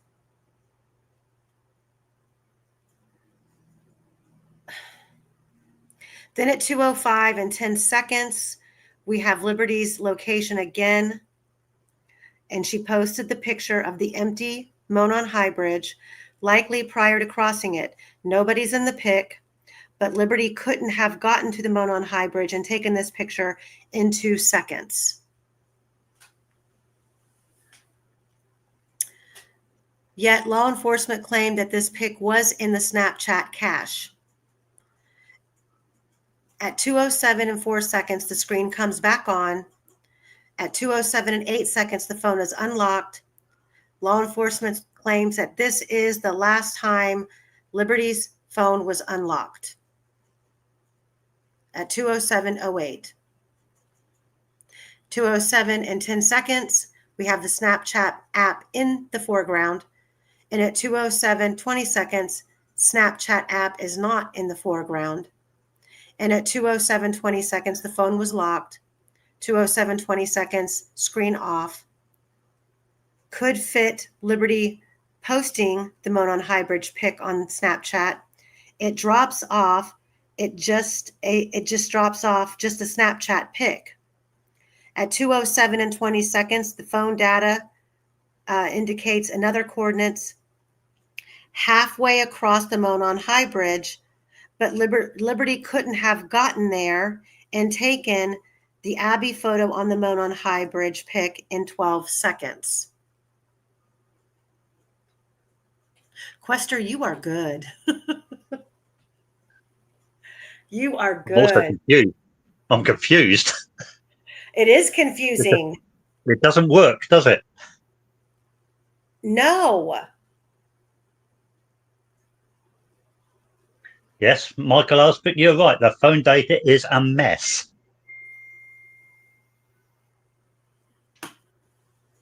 So now, and these coordinates are not, these locations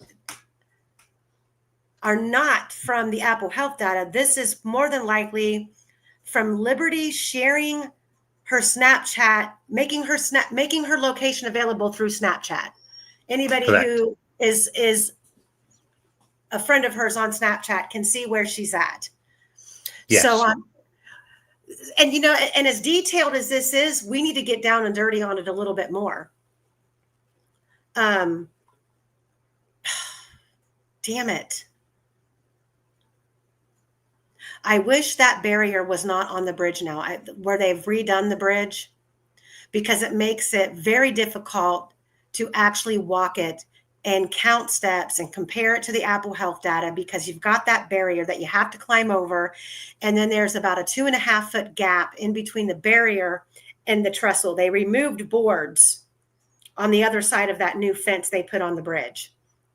So you can't be out there by yourself and climb over it and feel comfortable leaping from one edge to the other side of the bridge, because you just don't know if you're going to fall through or not. Okay, so now we are down to, do I need to scroll down some more? Yes. Okay, let me do that. It's become a tangled web, isn't it? Okay, so V is saying, no, Amy, the Snap Map location sharing wasn't available until June of 2017. Julie said the same as me earlier. I didn't catch that. If that's true, it must be another app that's doing it. And but she's not using another app. Yeah, something is providing her coordinates, and it all seemed to initiate when she was leaving the driveway, and we don't have any record in the data of her accessing another app while she's in the driveway leaving the house, other than Snapchat. What about Facebook, though? I know that Facebook had something like Find My Friends or whatever. Was Facebook back then allowing you to share your location? Facebook wasn't being opened. The only thing we see being opened at the moment is Snapchat.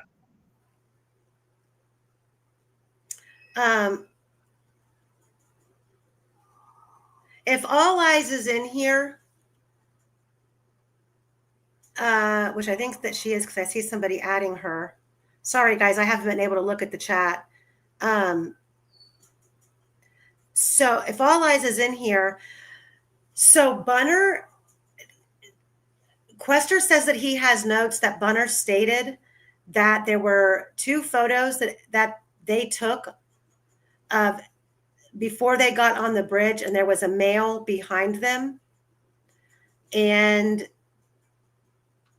I want to know where Bunner made that statement at, because he didn't say it at trial. Is it in another hearing? Osbrook, are you aware of that? Osbrook is saying they never went down that hill.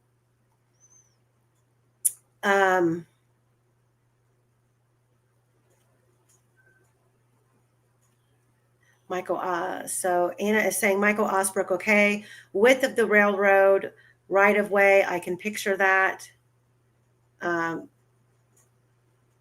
There are conflicting battery levels and times among the various reports generated from the data. That's good to know.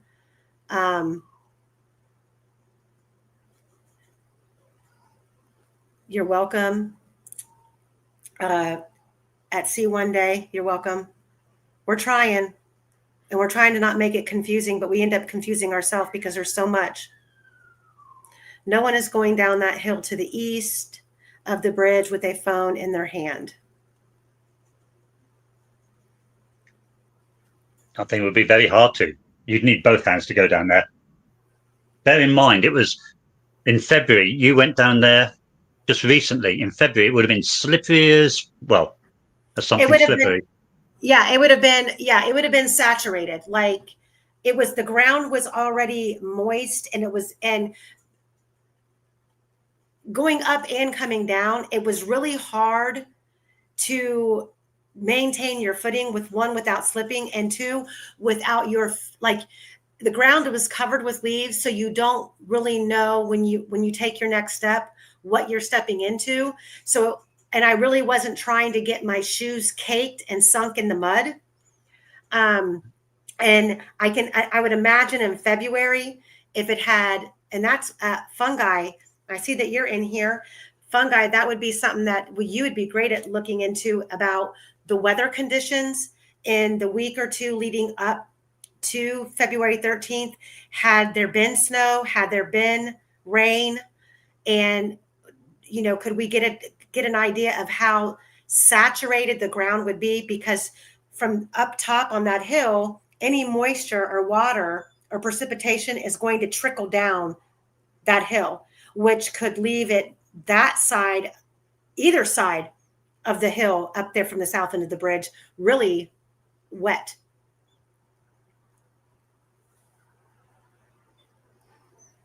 All right, so we're going to, Shabugi says that they didn't cross the creek. There are no Snapchat pics in the upload section of any software generated report. So we need to pin down where Quester has the notes from Bunner making those statements. And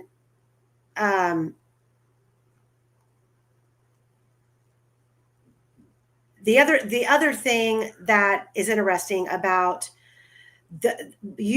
having notes that Bunner said that there are 2 Snapchat photos with Abby and a man in the background. And we have Kay Weber making the statement that the FBI came all the way out to Arizona and showed her a photograph of a man on the bridge. And we've still not been able to get clarification from her what photo she was shown. Was it the same photo that was released to the public from the Bridge Guy video, or did they have another one? And she claimed that she told the FBI she couldn't, how they wanted to know if she could identify the man. And she said, how can I? He has a face covering on. Well, how did she know that he had a face covering on? Because in the BG photograph, the still shot that they captured from the BG video, it doesn't appear that he has a face covering on. You can clearly see he has some sort of a mustache or a goatee or both.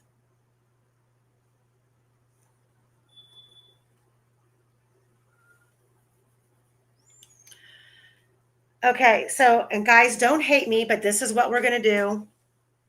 We're going to finish this page, and then I'm going to have to call it a day. We've been on here for 4.5 hours, and I know that we're about to get into the really good nitty gritty about, the Bridge Guy video. And what I want to do is I want to save the last, what page are we on? Are we on page 3 still? 3. You're on page 3, there's 2 more. So we have 2 more of these documents to go over with you guys, which is going to be the heart of the situation that unfolds. And over the course of this next week, I want to take this page 3 that we just went over and analyze it some more. So when we come back next Monday, we might be able to have a little bit more clarity about where Kelsey's vehicle was and when, based on the coordinates that we have on Libby's phone on the drive there. And also working on Google Earth and pinning the coordinates on there and the timestamps that we have based on this report from Cecil. And we can give you a little bit more accurate information going forward into the next part of this story. So I'm going to pull this back up.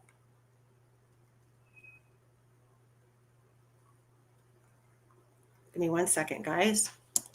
I hope everybody's okay with that, but I go back to work tomorrow. I've got laundry to finish. I've got dinner in the oven, and we've been on here for 4 hours, so got to be reasonable.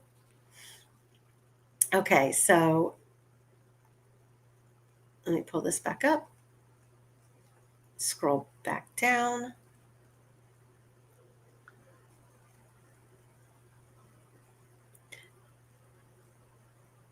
We are now, okay, so we're down here.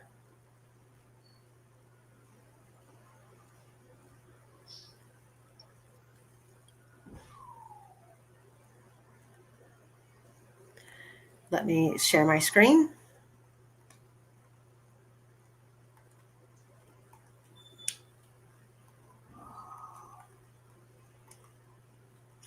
Okay, so we left off here with up here at the top where we were talking about that Liberty couldn't have gotten here and taken the photo of Abby on the Monon High Bridge in 12 seconds. Then Quester has in here documented source unknown, allegedly. At 2:07, there's a picture of Abby on the Monon High Bridge. Cecil's trial testimony. I'm referring to a uploaded still image to Snapchat depicting Abby Williams walking across the Monon High Bridge that I didn't find in the Snapchat database, and I didn't find that picture on her device. Any explanation of why you didn't find the picture on her device, but you found the other pictures? Answer, Cecil says, I don't know. Question, I'm going to show you what's been marked as State's Exhibit 226. Can you identify that, please? Answer, this is a picture that I found on the internet that depicts what I'm referencing. Question, The date and time on that, was that on there when you found it, or did you put that on there? Answer, it was on there when I found it on the internet. Question, and that time and data coincide? Does that time and data coincide with the entry on your report? Answer, that's what I'm relating it to. Question, the original picture says, in fact, I'm going to show you Defendant's Exhibit A. That's the original picture, right? Answer, I believe so. Question, okay, thank you. And there's no date or timestamp on the original picture, correct? Answer, yes. Question, is that correct? Answer, yes, it's correct. So you have no idea who put February 13th, 2007 on there, do you? Answer, no. Question, just someone out in the wide web? Answer, yes. How precise is 7 hours ago? Answer, it depends. Do you have any idea? Answer, no. All right, and you don't know when this picture was actually posted? No. Could someone else have posted it from her account from a different device? Answer, could have. Note, when a picture is taken on Snapchat, it's transient. It disappears after a few seconds of being looked at. It might sometimes still exist in Snapchat cache or memories, but even then isn't accessible normally. And this pic wasn't found in either.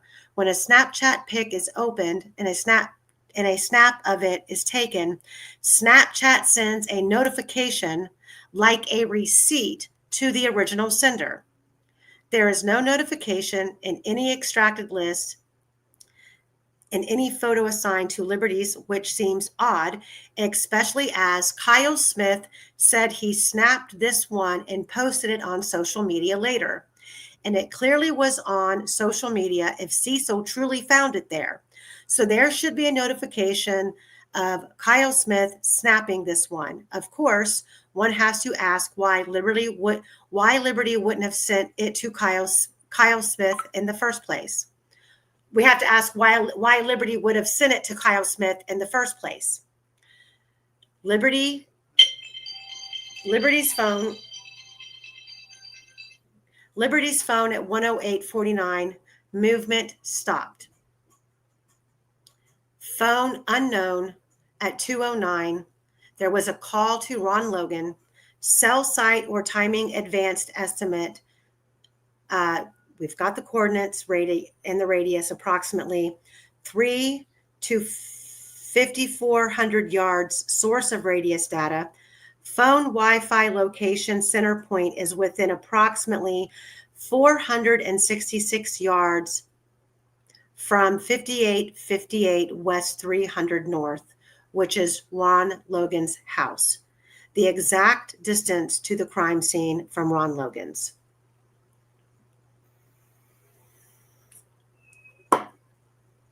That was at 209. Law enforcement stated a call placed using Logan's cell phone produced a cell tower data. This shows Logan's cell phone appears to be in or around his property, although his exact location cannot be confirmed. Apple Health data from 208 to 218, movement starts. In 10 minutes, there is 414.39 meters traveled, which is 220 steps, equivalent to 154 meters. Discrepancy. Liberty's steps do not even closely fit distance traveled. 414 meters would use 592 steps.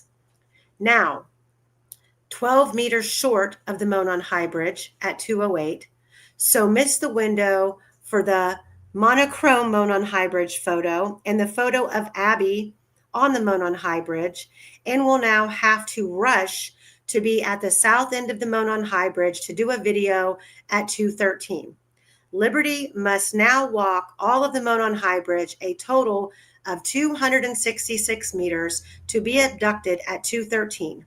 Note, that this filming also means the BG couldn't have got onto the Monon High Bridge at 2:08 either. So he is going to have to race over the Monon High Bridge unless he came from the south. So if he came from the south, did the man on the first platform that Betsy Blair saw turn and walk to the south end of the bridge and got completely across the south end of the bridge by 2:05 in order for Liberty to take the 2:05 photo, and there no one being on the bridge? And how do we then have Rick Allen sitting on the bench back at the Mears lot following the girls, yet in the 2:07 photo, there's no one behind Abby?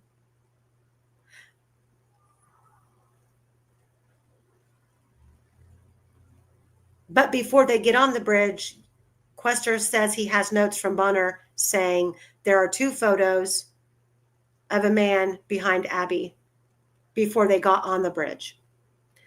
What in the absolute effing F? And every single time we feel like we have this shit figured out, we realize we don't.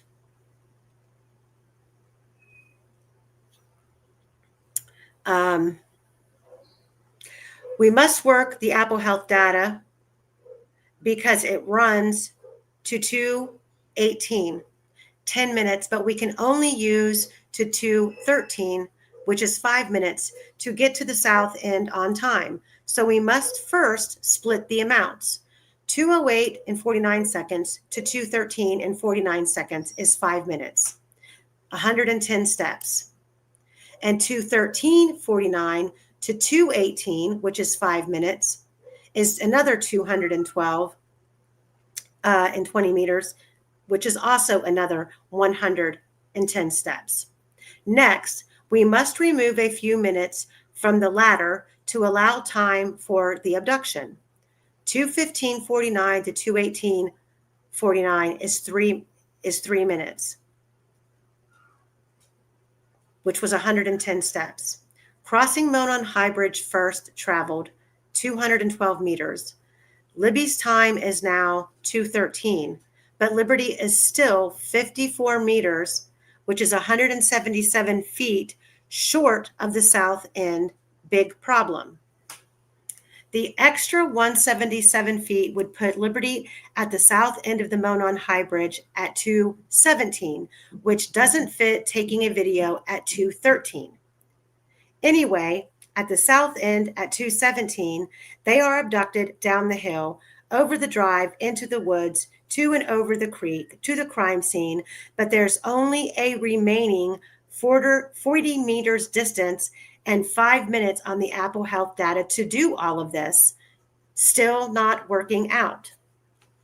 Cecil testified August 1st of 2024, pages 5 to 6 and 8 to 10. Apple Health data reported approximately 563 meters of movement since approximately 150. He determined Abby and Libby walked about 700 meters, which is 1,682 steps total since 1:31 p.m. Can you guys still see my screen, Quester? I can see it. Okay.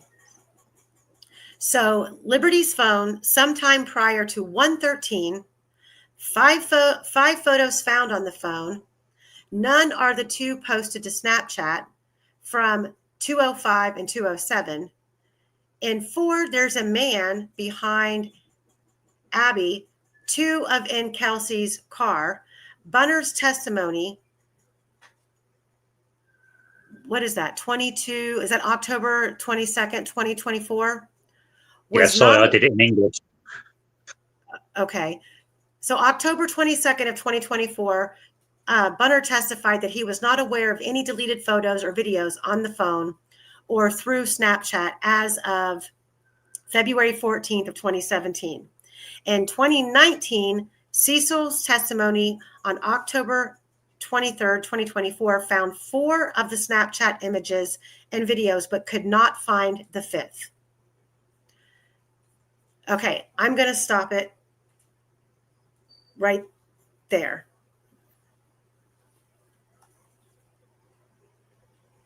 Because we are coming up on the 4th hour, and I have to go down and get my dinner out of the oven, guys. We don't know if he Googled. So, Quester, we have got more digging to do this week to get back to what we can utilize the videos that we have of the route Kelsey took, and I can go back to Google Earth and take those coordinates that we now have of where Liberty's phone was. That's not affiliated with Apple Health data, and we can maybe create a better visual map of the distance traveled versus the steps the Apple Health data recorded versus the coordinates and the timestamps of the activity and the photos on the phone. Does that sound like a plan? It does. It's a lot of work needed. Well, yeah, and it's probably not going to be done it's probably not all going to be done by next Monday either, but we will be able to give you guys a better visual. And anybody, if you have any expertise in any of this area or have an opinion, please email it to me. I'm going to drop my email in here. If you have any questions for Quester, tag him. He is on YouTube and he'll answer. If you haven't liked this video, please do share it. This information being discussed is really important. Rick Allen needs our help. Abby and Libby need justice, and the people who did this need caught, and the people who perpetrated the unjust conviction of an innocent man, I personally believe intentionally, the deeper I get into this, they need to be held accountable for. So thank you guys. Love you all. Appreciate you all. Quester, thank you once again. You're wonderful. Your work is amazing. Thank you, Osbrook, for always stopping in and chiming in. Great Lakes, I just now seen that you said that you were available to come on. I just now seen it. I didn't see it earlier. I would have dropped the link for you. I'm going to text you here in a little bit. And I know that we have some train information coming that I need to talk to you about. Or the railroad, the bridge itself, sorry, not the train, but the railroad bridge. Anywho, thank you guys all for being here. Like, subscribe, share, and we will probably see you next Monday with episode 24, continuing this. So thanks, guys. Thanks, Quester. I'll see you guys later. Bye, everyone.